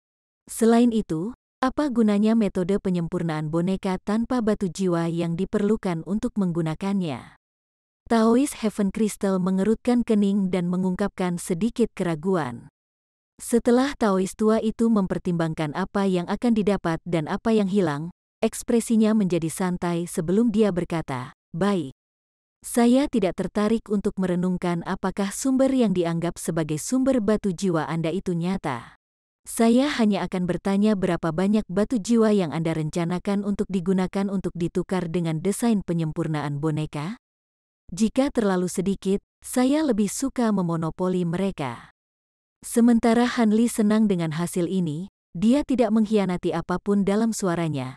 "Saya harus melihat nilai dari desain boneka kuno terlebih dahulu. Jika mereka hanya setingkat dengan boneka yang diperdagangkan pada siang hari, maka saya tidak tertarik untuk melihatnya." Taois tua itu memasang ekspresi aneh. "Boneka-boneka itu hanya barang cacat yang saya temukan. Dari apa yang Anda katakan, tampaknya semakin kuat boneka ini, semakin banyak batu jiwa yang bersedia Anda bayarkan." Han Li mengerucutkan bibirnya, "Itu benar. Jika ada desain untuk memperbaiki boneka yang dapat menandingi serangan seorang kultivator jiwa baru lahir, saya akan bersedia menukar 30 batu jiwa untuk itu." Taois Heaven Crystal dengan serius bertanya, "Apakah batu jiwa ini memiliki kualitas yang sama dengan yang Anda berikan sejak awal? Mungkinkah benar-benar ada desain untuk boneka kuno pada tingkat pembudidaya Naschen Sol?" Han Li kagum dengan prospek itu dan segera menjadi sangat gembira. Tanpa menahan diri, dia berkata, "Sejak kapan kata-kataku salah? Bagus. Slip giok ini berisi desain untuk boneka kuno. Saya akan langsung memberikannya kepada Anda, bukan meminjamkannya." Taois tua dengan cepat mengeluarkan slip batu giok putih dari kantong penyimpanannya dan melemparkannya ke Han Li sementara ekspresi licik muncul di wajahnya. Han Li tercengang oleh tindakannya dan samar-samar merasa ada sesuatu yang salah.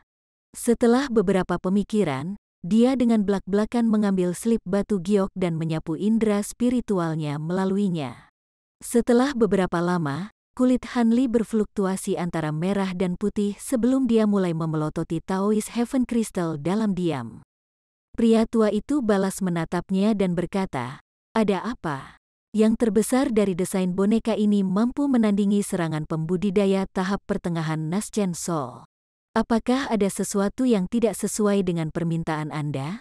Han Li dengan marah berkata, Bagian mana yang tidak? Bahan utama untuk boneka ini adalah bahan yang menantang surga pada tingkat kayu besi berusia 10.000 tahun. Dan bahan pelengkap tidak hanya langka, saya bahkan belum pernah mendengarnya. Di mana saya harus menemukan mereka? Hei, Anda memiliki simpati Taois yang rendah hati ini, tetapi hanya sedikit yang bisa saya lakukan. Lihat sisi baiknya, ada ilustrasi yang menyertai setiap materi. Mungkin rekan Taois mungkin menemukan mereka dengan cukup keberuntungan dan bahkan akan berhasil mendapatkan cukup banyak untuk membuat boneka. Seperti yang diantisipasi Taois tua, ekspresi Han Li dengan cepat menjadi marah dan dia bertanya, "Mungkinkah rekan Taois Heaven Crystal telah menemukan materinya? Kenapa lagi dia mengumpulkan batu jiwa?" Dengan ekspresi tenang, Taois Heaven Crystal berkata, "Kapan Taois yang rendah hati ini mengatakan bahwa dia akan secara pribadi memperbaiki boneka? Saya hanya menemukan 2 boneka setengah jadi dari reruntuhan. Dengan batu jiwa ini, saya akan dapat menggunakannya. Tidak perlu bagi saya untuk membuatnya dari awal." "Kamu." Setelah mendengar ini, Han Li terdiam untuk waktu yang lama. "Baiklah. Taois yang rendah hati ini sudah memberimu desain penyempurnaan boneka. Sekarang tentang mereka milikmu." Sebelum Taois tua itu bahkan bisa selesai berbicara dengan senyumnya yang tidak tulus, Han Li dengan sedih menyapu lengan bajunya ke seberang meja. Dengan kedipan lampu hijau, setumpuk kecil batu jiwa muncul. Taois Heaven Crystal sangat gembira, tetapi dia pikir dia harus mengatakan sesuatu lebih jauh karena malu. Han Li menepisnya dengan melambaikan tangannya dan berkata, "Karena aku ceroboh, aku menderita kerugian yang cukup besar, tapi aku tidak punya keluhan. Sekarang setelah hutangnya dilunasi, Saya akan mengambil cuti. Han Li memberi hormat sebelum meninggalkan gedung dengan murung. Taois tua itu melirik sosok Han Li yang pergi dan menggelengkan kepalanya dengan mata tertutup. Dia kemudian menganggukkan kepalanya dan dengan penuh semangat menempatkan tumpukan permata ke dalam kantong penyimpanannya. Dia telah berhasil menukar beberapa desain boneka yang tidak dapat digunakan dengan begitu banyak batu jiwa. Itu wajar baginya untuk merasa puas. Dengan batu jiwa ini, dia akan bisa menyelesaikan boneka setengah jadi itu. Namun, Taois tua itu benar-benar terkejut melihat Han Li mengeluarkan begitu banyak batu jiwa dan tidak bisa tidak berpikir lebih tinggi tentang dia. Tanpa sepengetahuan Taois tua, ekspresi suram Han Li telah benar-benar menghilang ketika dia berjalan beberapa jalan jauhnya.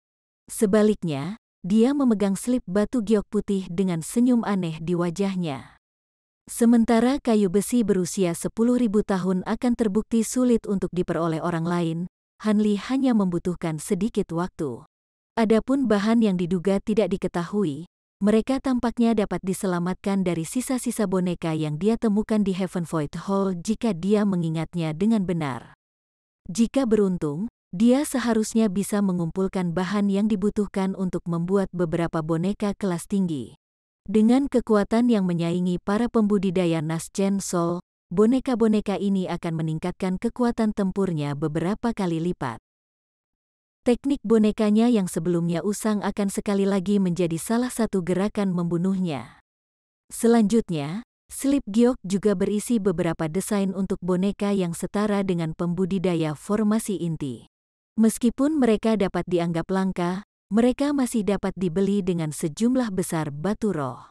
Boneka yang lebih lemah ini mungkin tidak menimbulkan ancaman bagi pembudidaya Naschen Soul ketika dalam kelompok kecil, tetapi jika dia membuat beberapa ratus dari mereka, mereka akan memiliki kekuatan untuk memaksa pembudidaya Naschen Soul untuk menghindar. Namun, ini hanya renungan. Bahkan desain boneka kelas terendah memiliki biaya yang setara dengan harta sihir biasa. Membuat beberapa puluh dari mereka, belum lagi beberapa ratus, adalah sesuatu yang Han Li tidak mampu saat ini. Memperbaiki beberapa ratus boneka kelas 3 sekolah 1000 bambu hampir membuatnya bangkrut. Bahkan setelah menjual sebagian besar bahan binatang iblisnya pada saat itu, dia masih hampir tidak mampu membelinya. Biaya boneka tingkat Naschen Soul bahkan lebih memucat dibandingkan. Han Li tersenyum masam pada pemikiran itu dan mendapatkan sikapnya sebelum menuju gerbang barat kota. Meskipun hari sudah larut, tidak ada bedanya baginya apakah matahari bersinar atau tidak. Karena itu, dia memutuskan bahwa ini masih saat yang tepat untuk mencari pemilik esensi aurat. Dengan dimulainya pameran dagang secara resmi, para pembudidaya dari berbagai wilayah di benua selatan surgawi sekarang memadati kota. Pada awal hari kedua, rumah lelang mulai menerima tawaran berbagai barang berharga. Barang langka yang dipajang menarik perhatian banyak pembudidaya kaya. Seorang kultivator setengah baya yang berdiri di bagian paling depan aula tersenyum lebar di wajahnya dan berkata, potongan Auric Essence dijual kepada rekan Dao ini seharga 760.000 batu roh. Ada nampan zamrud yang duduk di atas meja kayu merah yang memiliki biji emas samar seukuran kenari yang tampak sama sekali biasa-biasa saja. Setelah itu, seorang kultivator berjubah perak dengan bersemangat berjalan ke depan dan menyerahkan batu roh sebelum memperoleh esensi aurat. Duduk di antara penonton, Han Li hanya menghela nafas sebelum pergi dari aula lelang. Meskipun barang-barang berikut yang akan dilelang bahkan lebih berharga, dia memiliki sedikit keinginan untuk itu. Pada malam itu, ia dapat dengan mudah menemukan pemilik esensi aurat dengan indera spiritualnya. Namun, pemiliknya hanya akan menukarnya dengan telur binatang iblis kelas 7 atau bahan pemurnian harta karun legendaris bernama Divine Unity Paste. Tidak memiliki keduanya, Han Li hanya bisa pergi dengan kekecewaan. Tapi dari apa yang dikatakan, Han Li menyadari bahwa dia hanya memiliki esensi aurat yang cukup untuk meredam 7 pedangnya. Namun terlepas dari ini, Han Li masih berpartisipasi dalam pelelangan untuk esensi aurat. Tapi begitu harganya melebihi 500.000 batu roh, Han Li benar-benar menyerah. Tampaknya masih cukup lama sebelum dia bisa menyelesaikan formasi pedang Aureate. Setelah meninggalkan pelelangan, Han Li berkeliling kota, membeli bahan tambahan untuk penyempurnaan boneka. Setelah dia selesai, dia menuju ke sudut kota. Dia mengingat apa yang dikatakan Markis Nanlong sebelumnya. Karena ini sudah hari keempat pameran dagang, dia dengan penasaran menuju ke lokasi yang disebutkan di slip giok. Setelah Han Li menyapu lingkungan dengan indera spiritualnya, dia berdiri di depan sebuah bangunan batu dengan penampilan biasa. Dia mendekati pintu, dan pintu itu terbuka bahkan sebelum dia mengetuknya. Seorang pria berjanggut panjang, berjubah ungu mengenakan mahkota batu giok kemudian berjalan keluar dari gedung. Markis Nanlong berbicara dengan agak antusias, "Rekan Taois Han, Anda telah tiba. Biarkan saya memperkenalkan Anda kepada rekan-rekan kami."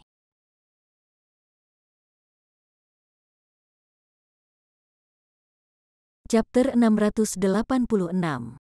Pertemuan Rahasia. Terima kasih atas masalahnya, Markis. Dan maaf untuk menunggu. Setelah beberapa kata sopan, Han Li mengikuti Markis Nanlong ke dalam. Interior bangunan benar-benar kosong, membuat Han Li terkejut. Tetapi setelah dia menyapu indera spiritualnya melalui gedung, dia menemukan fluktuasi pembatasan di seluruh. Markis tersenyum saat merasakan tindakan Han Li dan berkata, "Trik kecilku ini tentu saja tidak bisa disembunyikan dari rekan Taois Han. Silakan ikuti saya." Dia kemudian membentuk gerakan mantra dengan tangannya dan melemparkan kabut emas dari lengan bajunya. Dengan munculnya kabut emas, interior biasa-biasa saja berkedip dengan cahaya putih, memperlihatkan serangkaian tangga batu gelap. Markis Nanlong tanpa berkata-kata menuruni tangga. Han Li mengerutkan kening, tapi dia tetap mengikutinya. Tangga itu agak pendek. Setelah beberapa saat, mereka tiba di depan aula bawah tanah kecil. Ada beberapa batu cahaya bulan yang menerangi ruangan dengan lembut. Aula memiliki 8 pembudidaya. 6 dari mereka sedang duduk dan 2 lainnya adalah pasangan pria dan wanita yang berdiri bersama. Ketika Markis Nanlong dan Han Li masuk, mereka semua secara bersamaan melirik mereka. "Itu kamu?" Pria yang berdiri tidak bisa menahan diri untuk tidak berteriak kaget saat melihat penampilan Han Li. Kilatan terang muncul dari mata Han Li. Pandangannya jatuh ke wajah seorang pembudidaya formasi inti yang terlambat.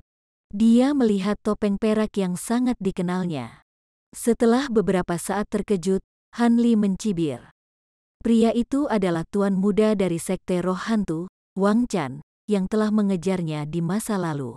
Dia memiliki topeng perak yang sama, tetapi kemarahan muda yang terkandung di matanya digantikan dengan berbagai pengaturan emosi. "Saya tidak menyangka akan melihat seorang teman lama di sini. Benar-benar kejutan. Bagaimana ini mungkin? Anda memadatkan jiwa yang baru lahir?" Suara tuan muda sekte roh hantu lebih serak daripada dari masa mudanya, tetapi teror dalam suaranya tidak salah lagi. Cendekiawan paruh baya berjubah hitam yang duduk di depannya dengan dingin bertanya, "Ada apa? Anda mengenali rekan Dao ini?" Paman kedua, orang ini adalah penggarap Maple kuning bermarga Han.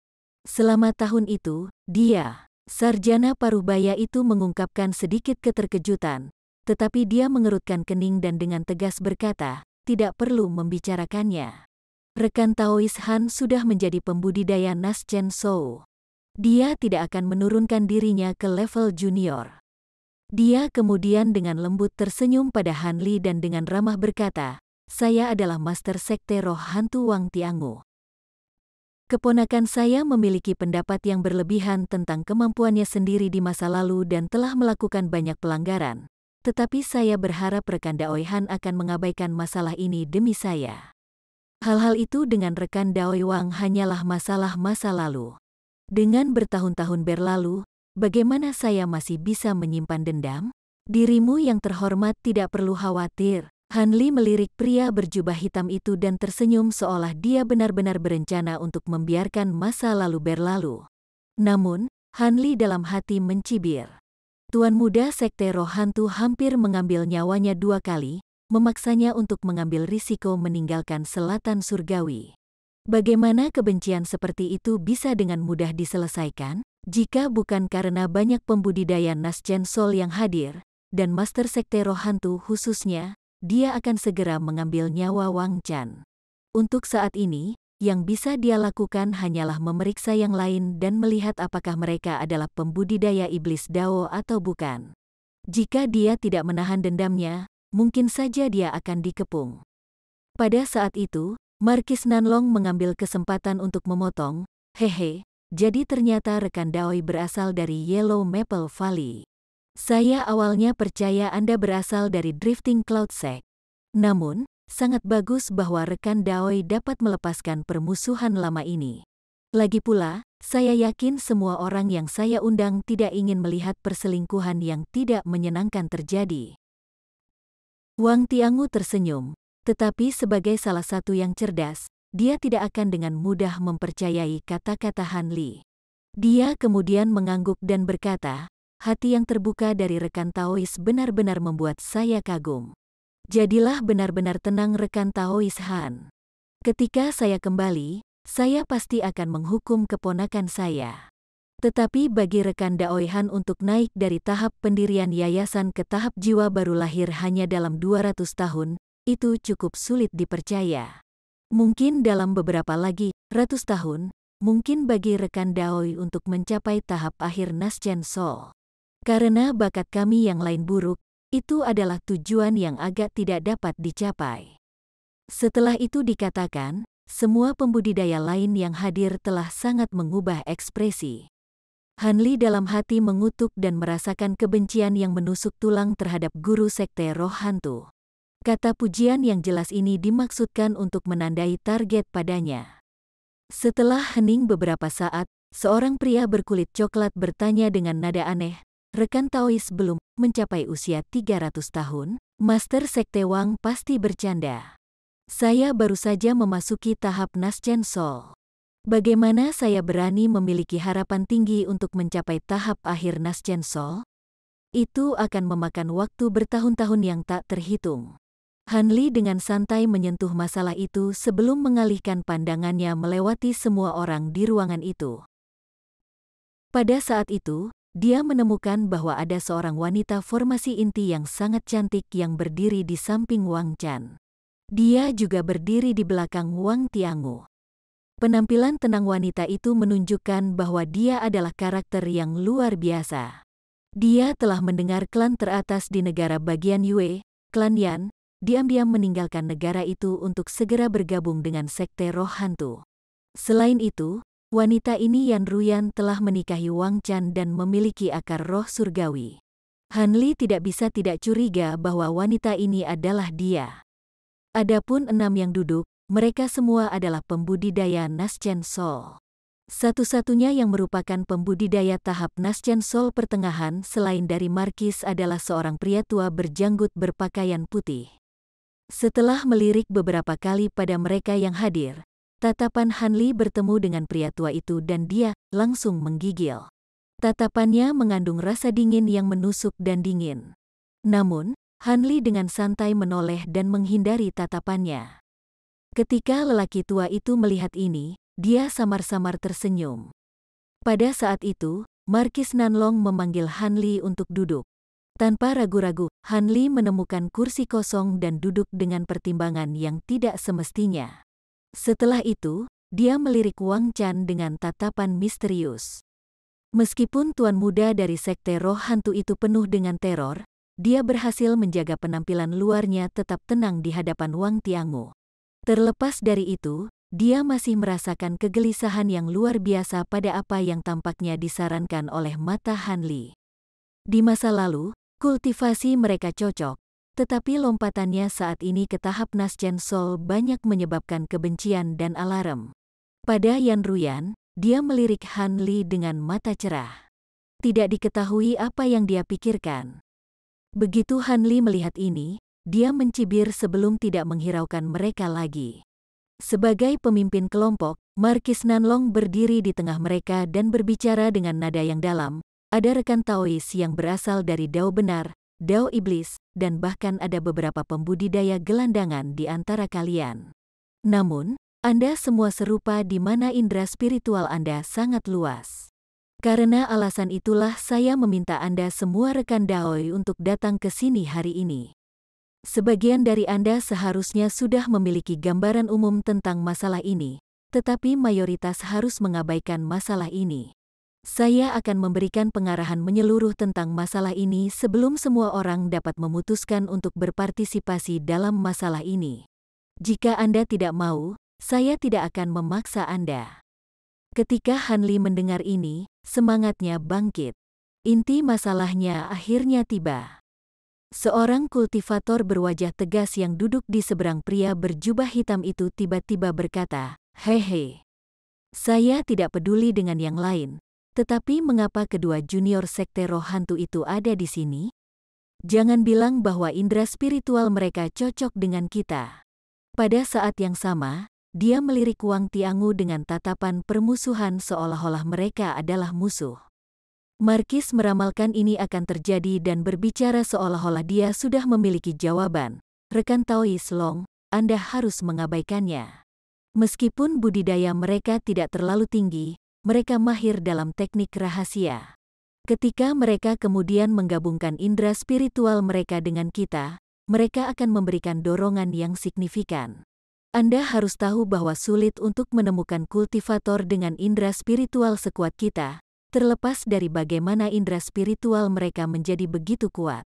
Kultivator berwajah tegas tanpa ekspresi menjawab, "Karena itu masalahnya, anggaplah aku tidak pernah mengatakan apa-apa." Para pembudidaya lainnya tidak memiliki keluhan dan melirik Markis Nanlong, menunggunya untuk memulai. Markis perlahan menyapu matanya melewati semua orang yang hadir dan perlahan berkata, "Alasan saya mengumpulkan semua orang di sini adalah untuk tujuan bepergian ke Dataran Moulan." Dataran Moulan? Kata-kata Markis Nanlong menjadi kejutan besar bagi sebagian besar dari mereka yang hadir, termasuk Hanli.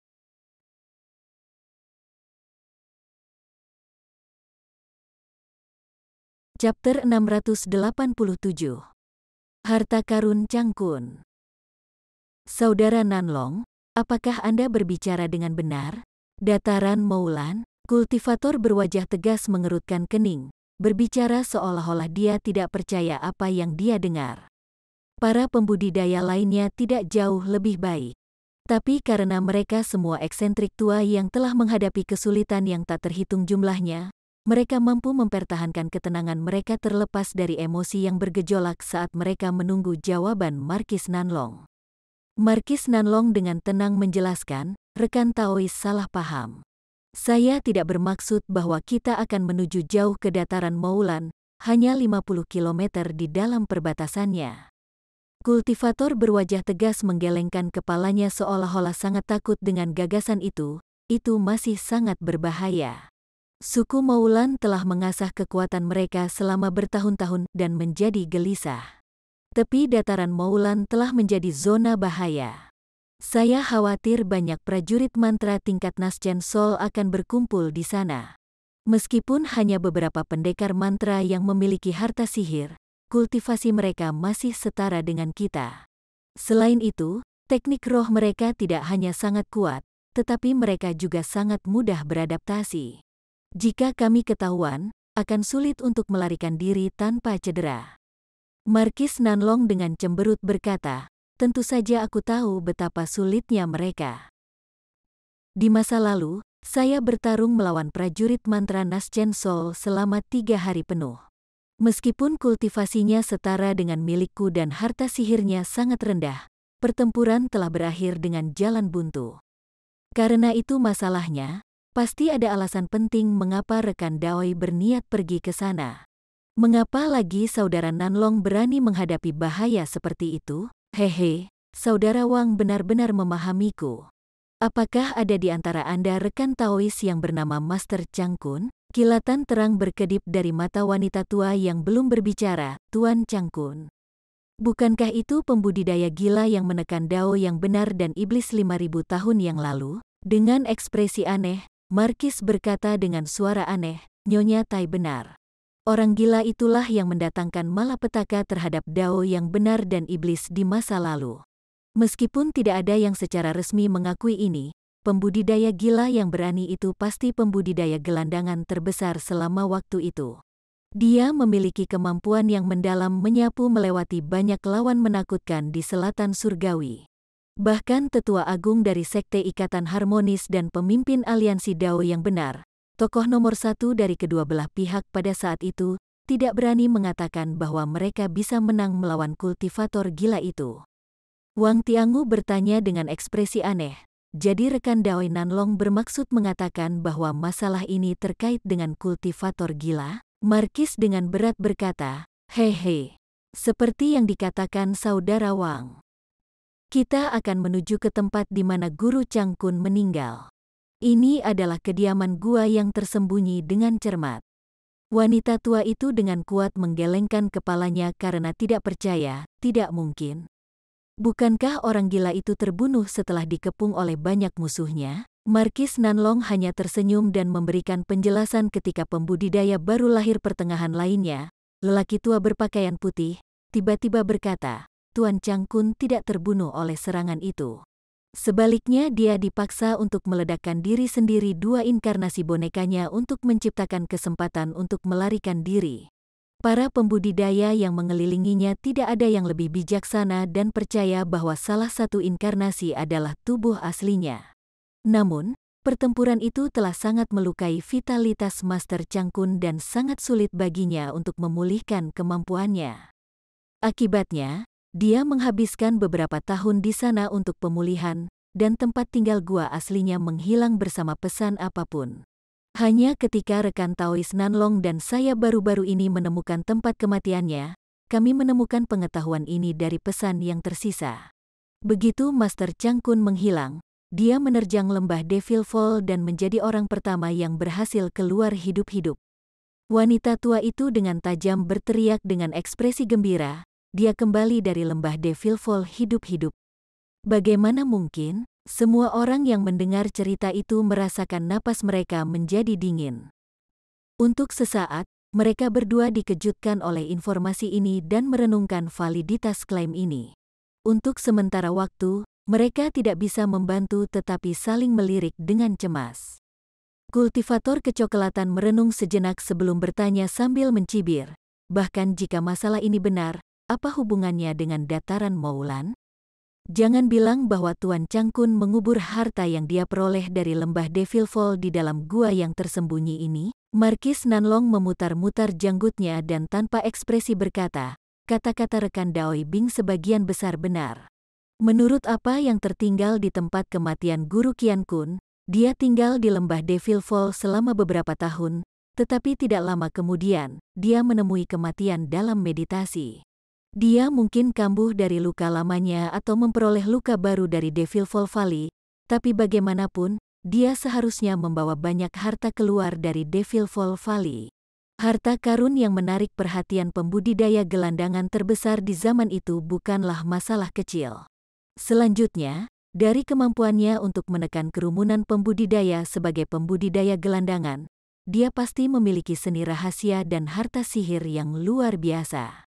Apakah kamu masih tidak mau pergi ke dataran Moulan? Pria tua berpakaian putih itu dengan tenang menambahkan, sebagai sekelompok banyak pembudidaya Naschen Sol, prajurit mantra biasa tidak akan dapat memblokir kita. Selain itu, jika yang terburuk terjadi, kami hanya akan menerobos selungkup mereka secara terpisah. Jika Anda tidak mau mengambil risiko jumlah bahaya ini, jangan memaksakan diri untuk bergabung.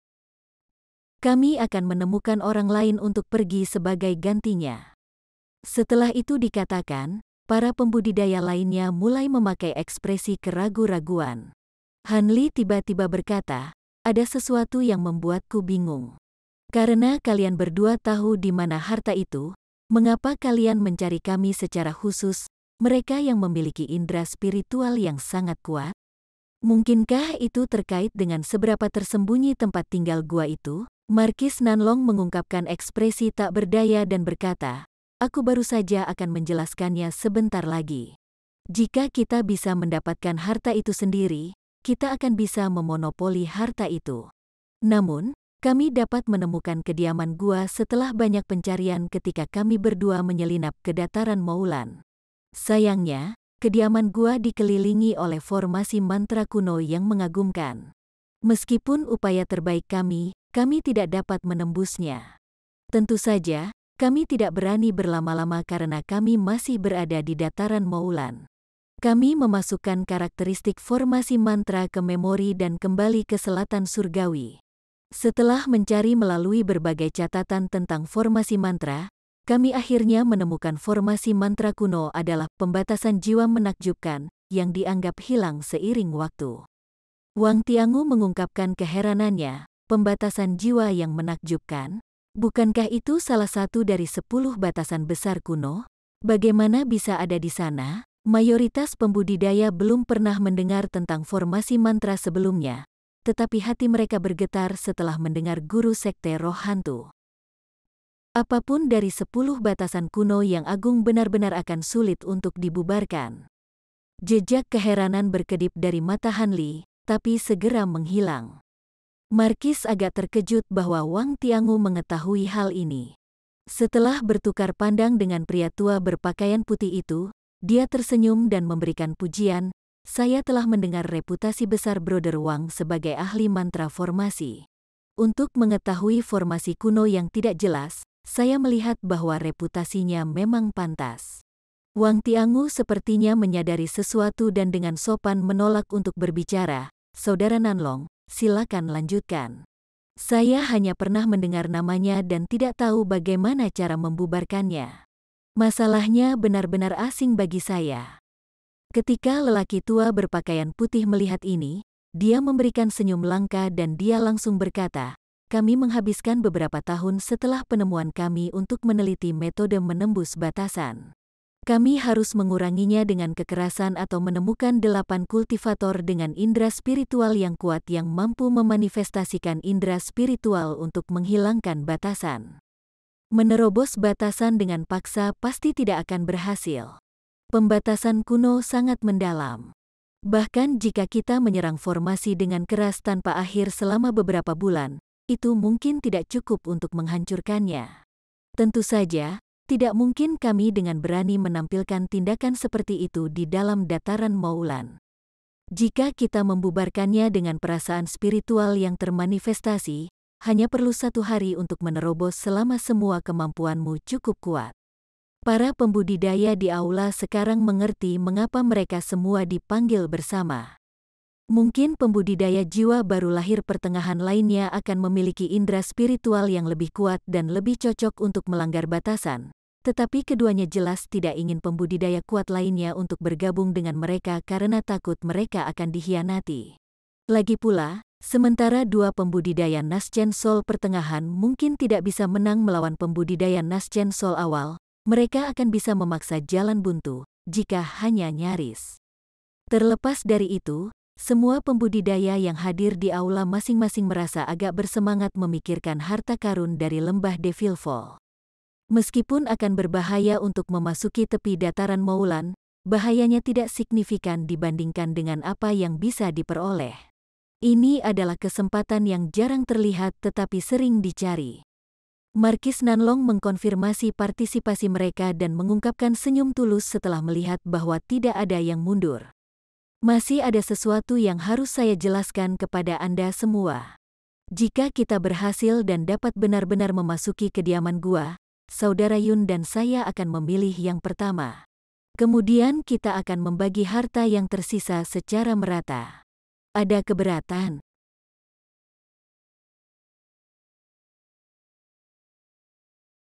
Chapter 688. Bahaya di Tanah Liar. Yang lain tidak merasa aneh jika Markis Nanlong dan lelaki tua berpakaian putih bermarga Yun memiliki pilihan pertama. Karena mereka berdua adalah pendiri ekspedisi ini dan memiliki kultivasi terdalam, wajar bagi mereka untuk memiliki bagian harta yang lebih besar. Untuk mencegah hal-hal yang tidak terduga terjadi, kelompok segera menyetujui rencana tersebut. Kelompok itu akan berangkat dalam 2 hari, sebelum akhir pekan raya. Setelah mengambil sumpah setan hati untuk tidak membocorkan informasi ini, pertemuan itu ditutup. Hanli memperhatikan bahwa Markis dan orang tua bermarga Yun tampak agak percaya diri seolah-olah mereka tidak takut bahwa pembudidaya Nasjen Sol awal akan melakukan trik kecil. Mempertimbangkan lokasi dan metode untuk memecahkan batasan mantra yang hanya diketahui oleh mereka selain kelihayan dan kemampuan mereka, sepertinya yang lain tidak akan memikirkan skema kotor. Tentu saja, Hanli juga setuju dengan alasan ini. Sejak Hanli mencapai tahap Nasjen Sol, kultivasinya untuk seni pedang Azure Essence sangat lambat karena kurangnya pil obat yang cocok.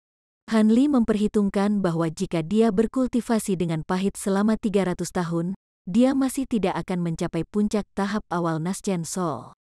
Adapun apakah dia akan mampu mencapai tahap pertengahan Nasjen Sol, itu hanya masalah keberuntungan, bukan bakat. Pembudidaya jiwa yang baru lahir yang berhasil mencapai sejauh ini adalah semua orang dengan bakat luar biasa.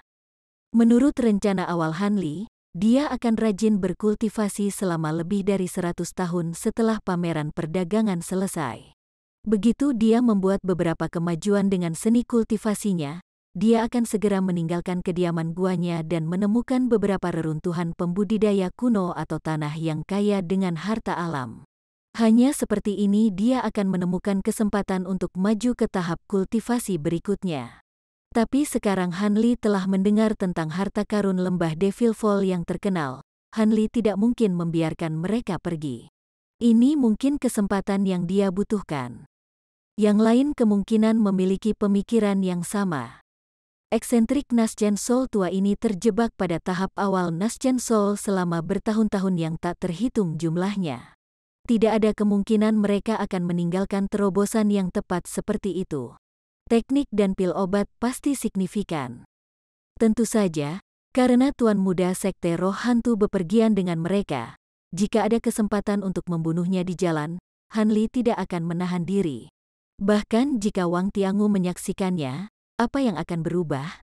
Iblis Dao dan aliansi Surgawi Dao sudah menjadi musuh. Saat niat membunuh memenuhi pikiran Hanli, dia berjalan menyusuri jalan batu biru kembali ke kediamannya sendiri. Tapi tanpa sepengetahuannya, Wang Tiangu dengan tenang berjalan menyusuri gang beberapa jalan jauhnya dengan Wang Chan dan Yan Ruyan diam-diam mengikutinya. Begitu kami kembali, jelaskan dengan jelas dendam yang ada di antara kalian berdua. Sepertinya orang ini belum melepaskan kebenciannya padamu. Di masa depan, kalian berdua tidak boleh menyimpang terlalu jauh dari sisiku untuk mencegah penyergapan. Wang Chan dengan hormat menjawab, ya, paman kedua. Saya tidak berpikir bahwa dari tindakan yang dianggap buruk dari masa lalu, keponakan ini akan menciptakan musuh besar bagi Anda. Dalam waktu sesingkat itu, ia mampu menembus kemacetan dari tahap formasi inti dan Nasjen Sol. Itu jauh melampaui apa yang bisa saya prediksi. Dia tampak semakin tertekan memikirkan Hanli yang telah memadatkan jiwa yang baru lahir. Wang Tiangu dengan dingin tersenyum, ini tidak perlu bagi Anda untuk berkecil hati. Dengan kekuatan tertinggi seni roh darah, tidak perlu takut pada anak muda itu ketika kalian berdua bergandengan tangan. Selama Anda menembus lapisan ketujuh seni kultivasi, Anda dan Ruyan akan dapat memadatkan jiwa yang baru lahir bersama-sama. Akan sulit untuk mengatakan siapa yang akan bermasalah saat itu. Namun, kalian berdua sebaiknya berhati-hati dalam perjalanan ke dataran Moulan ini. Bahkan jika aku benar-benar sibuk dan tidak bisa berada di sisimu, kalian berdua harus tetap bersama. Dengan kekuatan gabungan Anda pasti akan bisa membela diri. Terima kasih banyak atas saran paman kedua. Wang Chan sangat lega dengan kata-kata pamannya dan merasa jauh lebih nyaman. Hei, dari saudara-saudaramu, saya pikir yang tertinggi dari Anda. Kalau tidak, saya tidak akan membawa Anda ke pameran dagang ini sendirian. Namun, pembudidaya itu awalnya adalah pembudidaya lembah Maple Kuning. Hantu tua Linghu juga secara pribadi melakukan perjalanan ke pameran dagang ini. Mungkinkah mereka memiliki hubungan satu sama lain? Wang Tiangu bergumam pada dirinya sendiri. Suaranya mengecil seolah-olah dia merasa gentar terhadap leluhur lembah Maple Kuning. Wang Chan dan Yan Ruyan saling memandang dengan bingung. Ketika Han Li kembali ke kediamannya, dia tidur semalaman dan menghabiskan seluruh hari berikutnya dengan tergesa-gesa membeli bahan-bahan yang dia butuhkan. Setelah itu, dia berulang kali memperingatkan Mu Peiling untuk berhati-hati dan secara khusus meminta Lu Luo untuk menemaninya. Ketika Lu Luo mendengar bahwa Han Li akan segera pergi sebelum akhir pekan raya, dia merasa kagum. Namun, dia tidak meminta penjelasan rinci. Dia setuju dalam satu napas, meninggalkan Han Li dengan kesan yang agak baik terhadapnya. Selama sisa hari itu, Han Li menghabiskan waktunya di kediamannya untuk bermeditasi. Hanya ketika waktu yang ditentukan sudah dekat, Han Li berangkat dari paviliun dan berangkat ke gunung kecil 500 km selatan Soaring Heaven S City. 6 jam kemudian, dia dan yang lainnya sudah tiba. 3 dari sekte roh hantu adalah yang terakhir tiba. Ketika Han Li melihat ini, dia merasa hatinya bergetar. Begitu Markis Nanlong berkata, "Kami pergi," kelompok 9 diam-diam berangkat ke selatan menuju dataran Moulan. Negara bagian Yu adalah negara dari Persatuan 9 Bangsa yang paling dekat dengan dataran Moulan, tetapi sebenarnya tidak ada perbatasan di antara mereka. Ada 5.000 kilometer gurun-gurun yang memisahkan keduanya. Daerah ini memiliki vegetasi yang sangat sedikit dan awan pasir kuning yang terus-menerus bertiup di udara. Itu adalah medan perang di mana Persatuan 9 Bangsa dan para pejuang mantra Moulan bertarung. Tidak diketahui berapa banyak pembudidaya yang meninggal di gurun tandus ini. Bahkan ketika pertempuran resmi tidak terjadi, gurun itu sangat berbahaya. Ada banyak alasan lain mengapa pembudidaya di kedua sisi akhirnya berkeliaran di gurun. Ada orang-orang yang dengan berani membunuh satu sama lain untuk harta mereka. Ada orang-orang yang berjuang di garis depan untuk menerobos kemacetan kultivasi mereka. Terlepas dari alasan mereka, mereka semua memiliki kesamaan. Mereka semua memiliki keyakinan bahwa mereka akan mampu mengalahkan kultivator dengan tingkat yang sama. Sebagian besar pembudidaya ini berada pada tahap pendirian yayasan dengan beberapa pembudidaya formasi inti bercampur di antara mereka. Setiap kali seorang pembudidaya formasi inti muncul, pembudidaya kelas bawah segera menjaga jarak karena takut mereka akan terjebak dalam baku tembak. Adapun pembudidaya kelas Naschen Sol, mereka tidak akan dengan mudah muncul dalam pertempuran skala kecil seperti ini. Itulah mengapa kelompok Markis tidak terlalu waspada saat melintasi area ini. Jarak 5.000 km adalah sesuatu yang mudah dilalui dalam waktu kurang dari sehari untuk seorang pembudidaya Naschen Sol. Itulah mengapa para pembudidaya melakukan perjalanan dengan santai. Dengan Markis Nanlong dan lelaki tua berpakaian putih yang memimpin, sisa rombongan mengikuti mereka dengan cara yang tersebar. Mereka telah melewati banyak pembudidaya tingkat rendah di sepanjang jalan, sama sekali tidak diperhatikan. Namun, tepat ketika pesta itu berlangsung selama 1 jam, lelaki tua berpakaian putih itu tiba-tiba berhenti. Markis Nanlong bertanya dengan heran, "Kakak Yun, apa yang terjadi?" Dia telah bergiliran dengan pria tua berpakaian putih untuk mengawasi dengan indera spiritual mereka. Pria tua bermarga Yun menyipitkan matanya dan dengan sungguh-sungguh berkata, "Ada badai besar di depan kita. Ini mencurigakan. Angin kencang, apa maksudmu? Bukankah sedikit angin normal?" Markis Nanlong bertanya dengan bingung. Dia kemudian melepaskan indera spiritualnya dan menyelidiki jarak di depan mereka. Han Li dan yang lainnya telah dengan jelas mendengar kata-kata mereka. Setelah mendengar mereka dengan jelas, rombongan itu saling melirik dan melepaskan indera spiritual mereka sendiri. Meskipun mereka belum benar-benar memasuki dataran Moulan, lebih baik berhati-hati. Karena mereka semua adalah individu dengan indera spiritual yang kuat, mereka mungkin juga menyelidiki situasi itu sendiri daripada mengandalkan kata-kata orang lain. Akibatnya, masing-masing dari mereka memasang ekspresi bingung. Wanita tua itu dengan cemberut berkata, "Angin itu tidak hanya mencurigakan. Pasti ada yang salah dengan itu. Angin kencang seperti itu tidak bisa terjadi secara alami."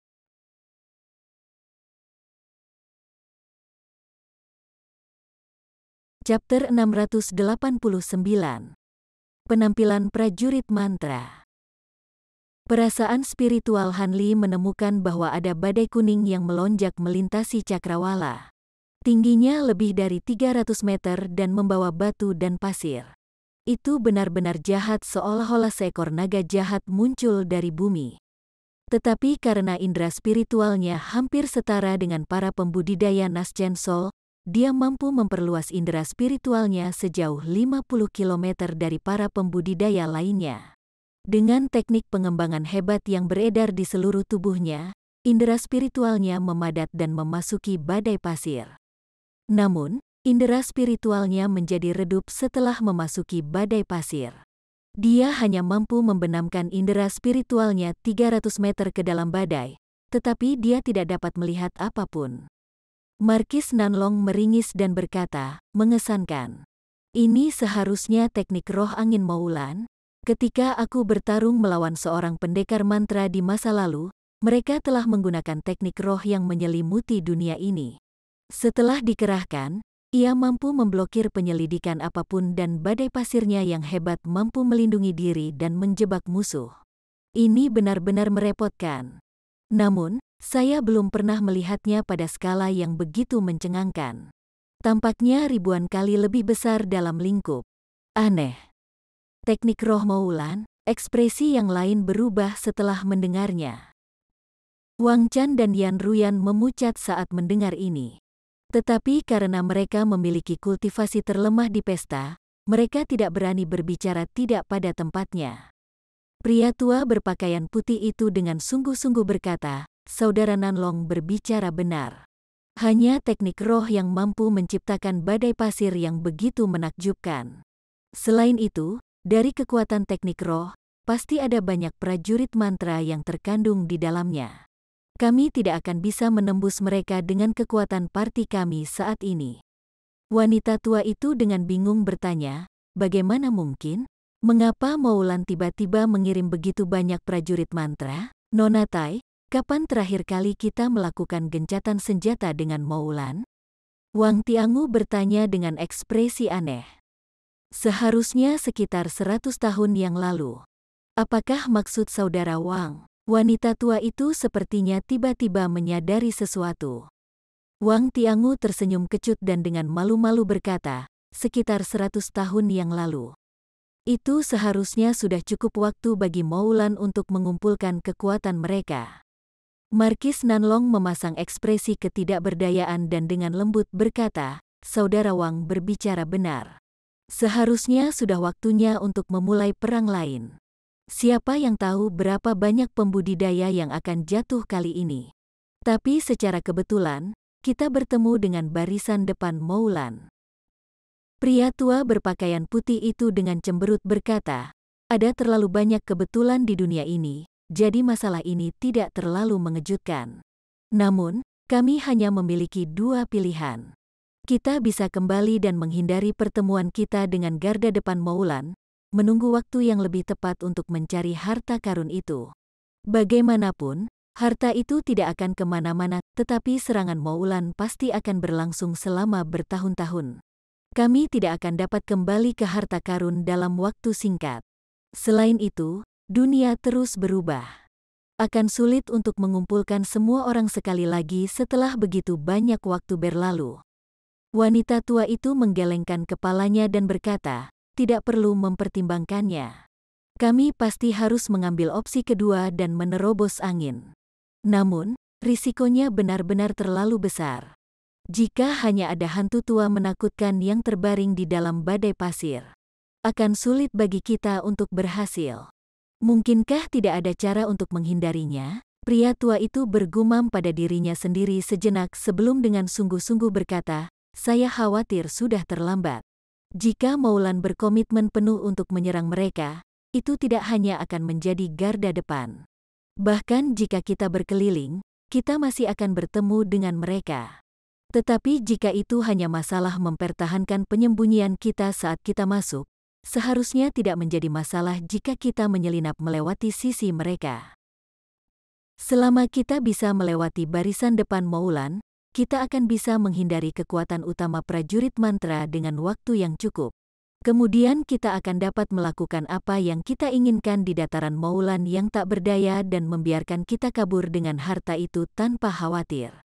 Yang lain mendiskusikan proposal lelaki tua itu dan merasa bahwa itu adalah satu-satunya pilihan. Lagi pula, itu akan memakan waktu bertahun-tahun lagi sebelum kesempatan ini muncul sekali lagi jika menyerah sekarang.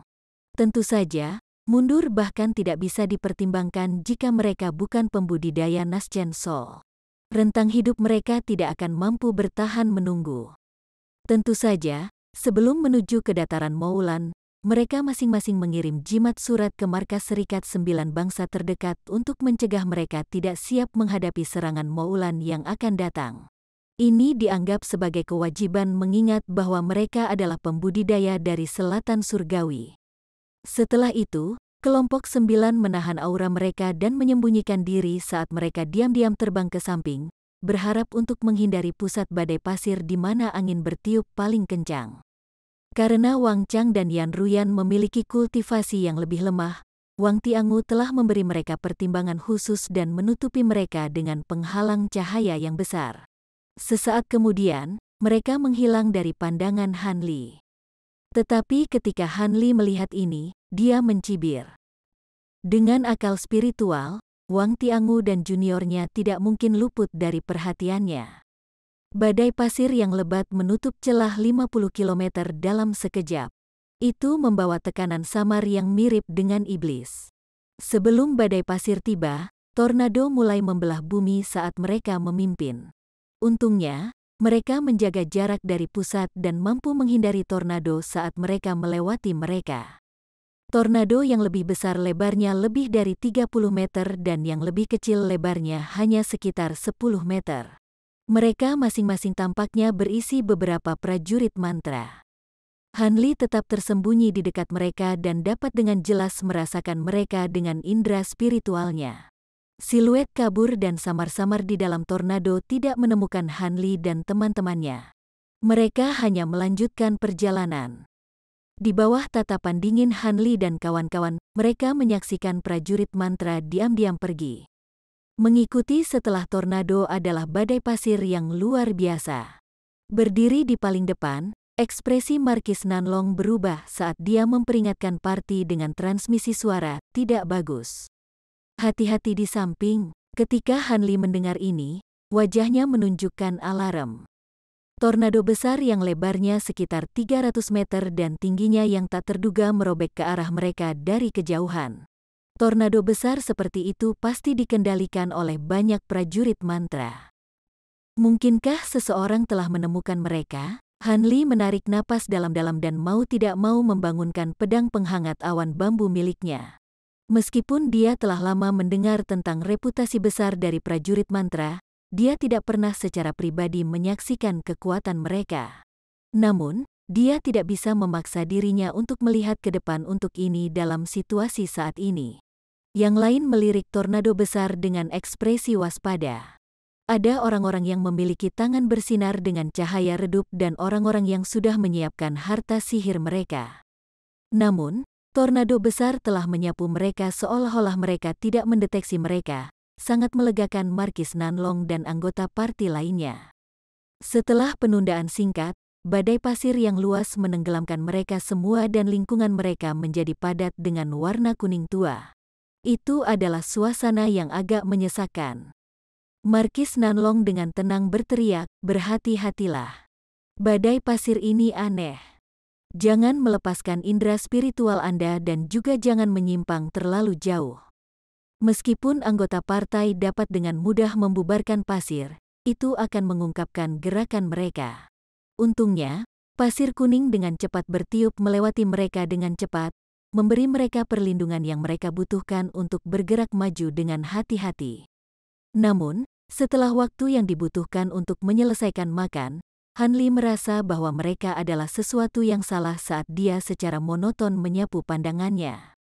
Tiba-tiba, Han Li kabur dan dia muncul kembali melayang di udara. Tindakan tiba-tiba Han Li mengejutkan seluruh parti.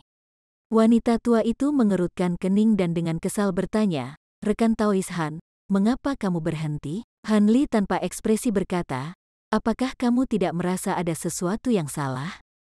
Maksud kamu apa? Pria berkulit coklat itu kabur dan dia muncul kembali di samping Han Li. Ketika Wang Tiangu dan lelaki tua berpakaian putih mendengar ini, mereka saling melirik sejenak sebelum mengungkapkan ekspresi kebingungan. Dengan ekspresi yang tidak enak dilihat, Han Li berkata, kalian rekan Doi seharusnya bisa merasakannya tanpa aku harus mengatakannya. Bagaimana bisa kita berada dalam badai pasir ini begitu lama dan kita belum pernah bertemu dengan satu pun prajurit mantra? Jangan bilang bahwa para prajurit mantra telah berkumpul di pusat badai pasir. Lingkungan kita juga belum berubah. Kalian semua harus tahu apa artinya ini. Pria berkulit coklat itu memasang ekspresi yang tidak sedap dipandang dan bergumam. Ada seseorang yang diam-diam menggunakan larangan terhadap kita. Matanya bersinar terang saat dia menyapu sekelilingnya. Setelah hening sejenak, Markis Nanlong menganggukkan kepalanya dan dengan cemberut berkata, rekan Taois Han harus mengatakan yang sebenarnya. Saya juga merasa ada yang aneh. Sepertinya kami benar-benar terdeteksi dan mereka menggunakan teknik untuk menghadapinya. Perkelahian tidak bisa dihindari.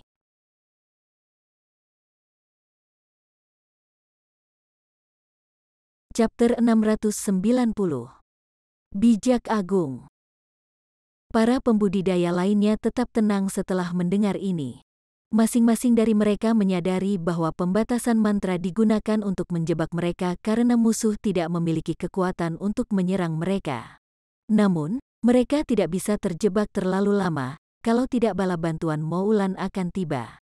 Para pembudidaya Naschen Sol masing-masing mulai berkedip dengan cahaya, memanfaatkan sepenuhnya kemampuan mereka saat mereka mulai menyerang batasan di sekitar mereka. Saat Han Li tetap di udara, dia melambaikan tangannya sambil lalu melepaskan 3 garis cahaya biru dari tangannya. Sesaat kemudian, 3 garis cahaya biru terbang ke angin pasir yang jauh. Fluktuasi yang beriak mulai muncul di bawah serangan mereka. Dalam kedipan cahaya kuning, pembatasan mulai robek seolah-olah itu terbuat dari kertas tipis. Yang lain terkejut melihat betapa mudahnya ini. Ketika Han Li melihat ini, ekspresinya sangat berubah dan dia buru-buru terbang ke depan melalui celah yang terbuka. Itu cukup biasa untuk pembatasan yang ditempatkan dengan tergesa-gesa dengan mudah dihancurkan. Tidak perlu ragu-ragu. Tindakan tumpul dan tiba-tiba Han Li telah mengejutkan yang lain. Tetapi mereka segera mengerti dan mengikutinya dengan cermat. Begitu mereka melarikan diri, mereka masih menemukan diri mereka dalam angin yang dipenuhi pasir, tetapi sensasi menyesakkan dari pembatasan itu tidak lagi terasa. Han Li merasa sedikit lega dari ini dan menyapu perasaan spiritualnya, berharap untuk mendapatkan kembali posisinya sebelum mengambil tindakan lebih lanjut. Tapi pada saat itu, ekspresi Han Li bergerak dan matanya menyipit. Saat dia tanpa bergerak melayang di udara, dia menatap ke arah tertentu dari pasir. Matanya berdenyut dengan cahaya biru redup dalam tampilan iblis. Sesaat kemudian, ekspresinya kembali normal. Saat Markis Nanlong mengejar Han Li, dia memperhatikan bahwa Han Li tidak bergerak. Dia dengan bingung menyapu indera spiritualnya ke arah yang dilihat Han Li, dan dia tidak menemukan sesuatu yang aneh. Dia dengan bingung bertanya, rekan Taois Han, apa yang kamu lakukan? Han Li menoleh ke arah Markis dan dengan tenang berkata, tidak ada, aku hanya merenung. Ke arah mana kita harus pergi? Sulit untuk memanfaatkan indera spiritual kita dalam badai pasir terkutuk ini, dan mata telanjang hampir tidak lebih baik untuk membuat keputusan. Tapi seperti yang terjadi, saya memiliki harta penyelarasan bintang yang cocok untuk situasi ini. Awalnya mengejek saat ditanya, Markis Nanlong meraih pinggangnya dan mengeluarkan cakram batu giok merah samar. Dengan satu tangan memegang cakram giok, dia membentuk gerakan mantra dengan tangan lainnya. Setelah menggumamkan mantra samar, dia membuka tangan dengan gerakan mantra dan cahaya keemasan keluar dari telapak tangannya, menyerang karakter jimat pada dis. Dis kemudian mulai bersinar dengan cahaya merah emas yang aneh. Hati Han Li bergejolak dan dia melirik lagi harta ajaib itu. Ada desain luar biasa yang terbuat dari cahaya bintang keemasan yang bersinar dari piringan yang sepertinya menandakan bintang, matahari dan bulan, serta simbol astrologi lainnya. Hanli terpesona melihatnya. Yang lain juga berkerumun dengan ekspresi penasaran. Markis Nanlong tidak terganggu oleh ini dan hanya berkonsentrasi pada pola yang bersinar di piringan batu giok. Beberapa saat kemudian, dia menyingkirkan harta karun itu dengan membalik tangannya dan dengan singkat berkata, "Ikuti aku." Dia kemudian menyelimuti dirinya dalam bola cahaya keemasan dan melesat. Anggota parti yang lain tanpa kata-kata mengikutinya. Mereka jelas yakin dengan penilaian Markis. Dalam kilatan cahaya hitam, Wang Tiangu menyelimuti Wang Chan dan Yan Ruyan dan membawa mereka. Namun, ketika dia melewati Hanli, sesepuh sekte roh hantu itu tampak melirik sekilas padanya sebelum dengan tenang melewatinya. Hanli membalas tatapannya dengan senyum misterius.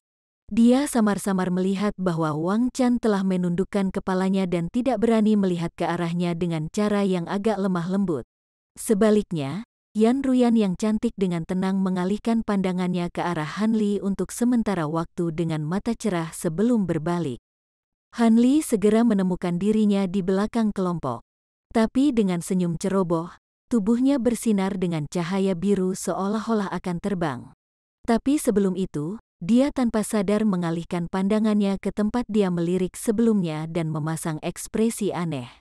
Dia kemudian dengan dingin tertawa kecil dan terbang. Pada saat itu, sosok Hanli menghilang ke dalam badai pasir. Sesaat setelah Hanli menghilang, kilatan cahaya kuning menyilaukan bersinar dari tempat dia melihat. Sebuah lubang gelap besar yang tiba-tiba muncul dari tanah tempat serangga hitam besar mengkilat merangkak keluar. Serangga iblis ini sangat besar dan panjangnya sekitar 20 meter dan lebar 12 meter. Tubuhnya berbentuk cakram. Tapi yang paling menakutkan adalah puluhan mata majemuk berwarna kuning tua tersebar di kepalanya.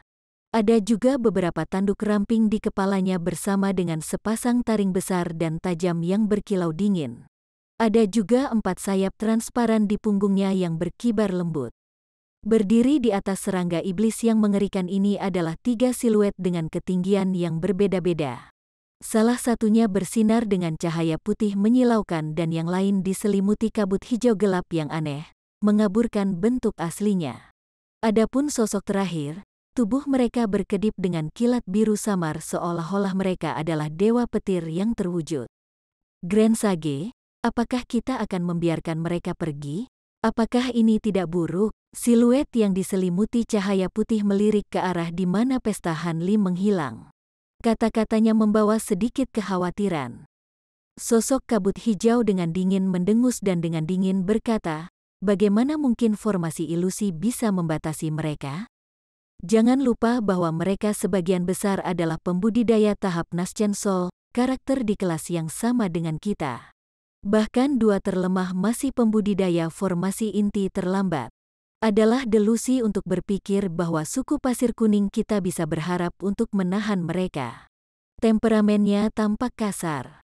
Tapi bagaimana kita akan menghadapi sagemu dari suku angin surgawi? Dia adalah orang yang secara pribadi mengirim pesan untuk menggunakan blok kelompok pembudidaya dengan kemampuan terbesar kami. Barisan depan berada di bawah komando sukunya untuk saat ini. Dia seharusnya sudah mengirim perintah untuk mengumpulkan Grand Sage dari suku lain. Apakah akan lebih baik bagi kita untuk melepaskan artefak perlindungan suci suku kita, banner bumi iblis? Bahkan jika kita tidak dapat menyebabkan banyak kerugian bagi para pembudidaya Nascen Sol, itu mungkin untuk menjebak mereka untuk saat ini. Siluet cahaya putih mengangkat proposal dengan nada cemas.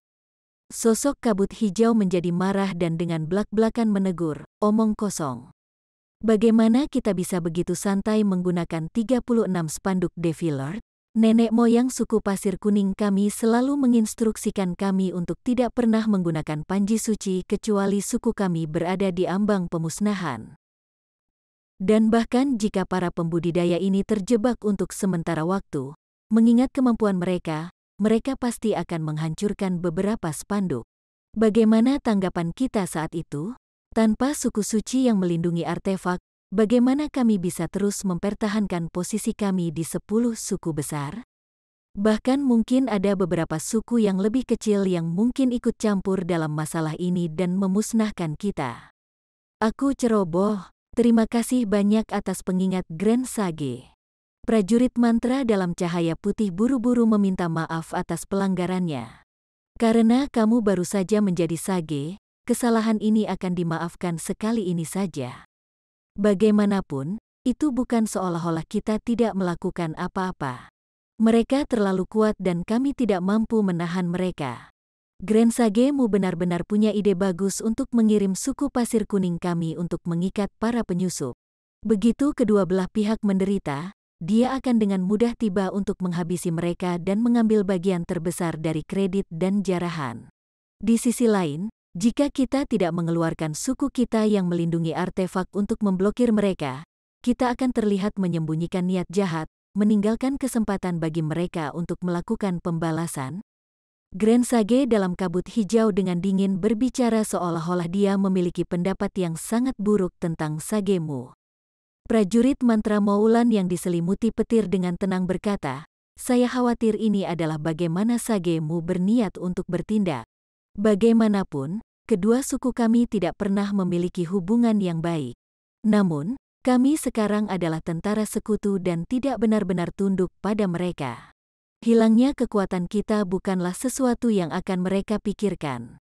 Selain itu, kereta kuda angin suku angin surgawi sangat cepat. Itu harus bisa menyalip penyusup. Hehe, akan sulit untuk mengatakan siapa yang akan menang. Tapi selama mereka berhasil membeli cukup waktu untuk pasukan utama tiba, suku angin surgawi akan menjadi pemenangnya. Grand Sage dalam kabut hijau tidak setuju. Meskipun Wind Reading Chariot sangat cepat, pada saat cukup banyak orang berkumpul untuk menggunakannya, mungkin sudah terlambat. Setelah berpikir sejenak, Grand Sage bergumam, apakah para pembudidaya itu tertangkap atau tidak, bukanlah urusan kita. Tapi saya bingung dengan pemuda yang berhasil menembus formasi terlebih dahulu. Sepertinya dia menemukan di mana lubang tersembunyi kami berada. Bagaimana membingungkan. Serangga Sumi adalah serangga eksotis dari zaman kuno, dan meskipun kekuatan tempurnya tidak besar, ia memiliki kemampuan bawaan untuk sementara merobek celah di ruang angkasa. Itu diahli dalam penyembunyian. Meskipun masih belum matang dan jumlah waktu yang dapat mempertahankan robekan spasial terbatas, itu masih cukup untuk mencegah dua pembudidaya Nascen Sol pertengahan menemukan kami. Tapi secara tak terduga, itu tidak cukup untuk mencegah kultivator jiwa baru lahir awal ini menemukan kami. Tampaknya pemuda adalah karakter yang luar biasa. Jika bukan karena teknik rahasia tertentu, maka itu pasti dari harta penyelidikan yang sangat kuat. Jejak kebingungan bisa terdengar dari suara Grand Sage. Bersambung ke chapter 691. Bagi Anda para sahabat kultivator, ketua klan dan ketua sekte, yang telah mengikuti channel Tortorokai, Mimin mengucapkan terima kasih. Sampai jumpa di episode berikutnya.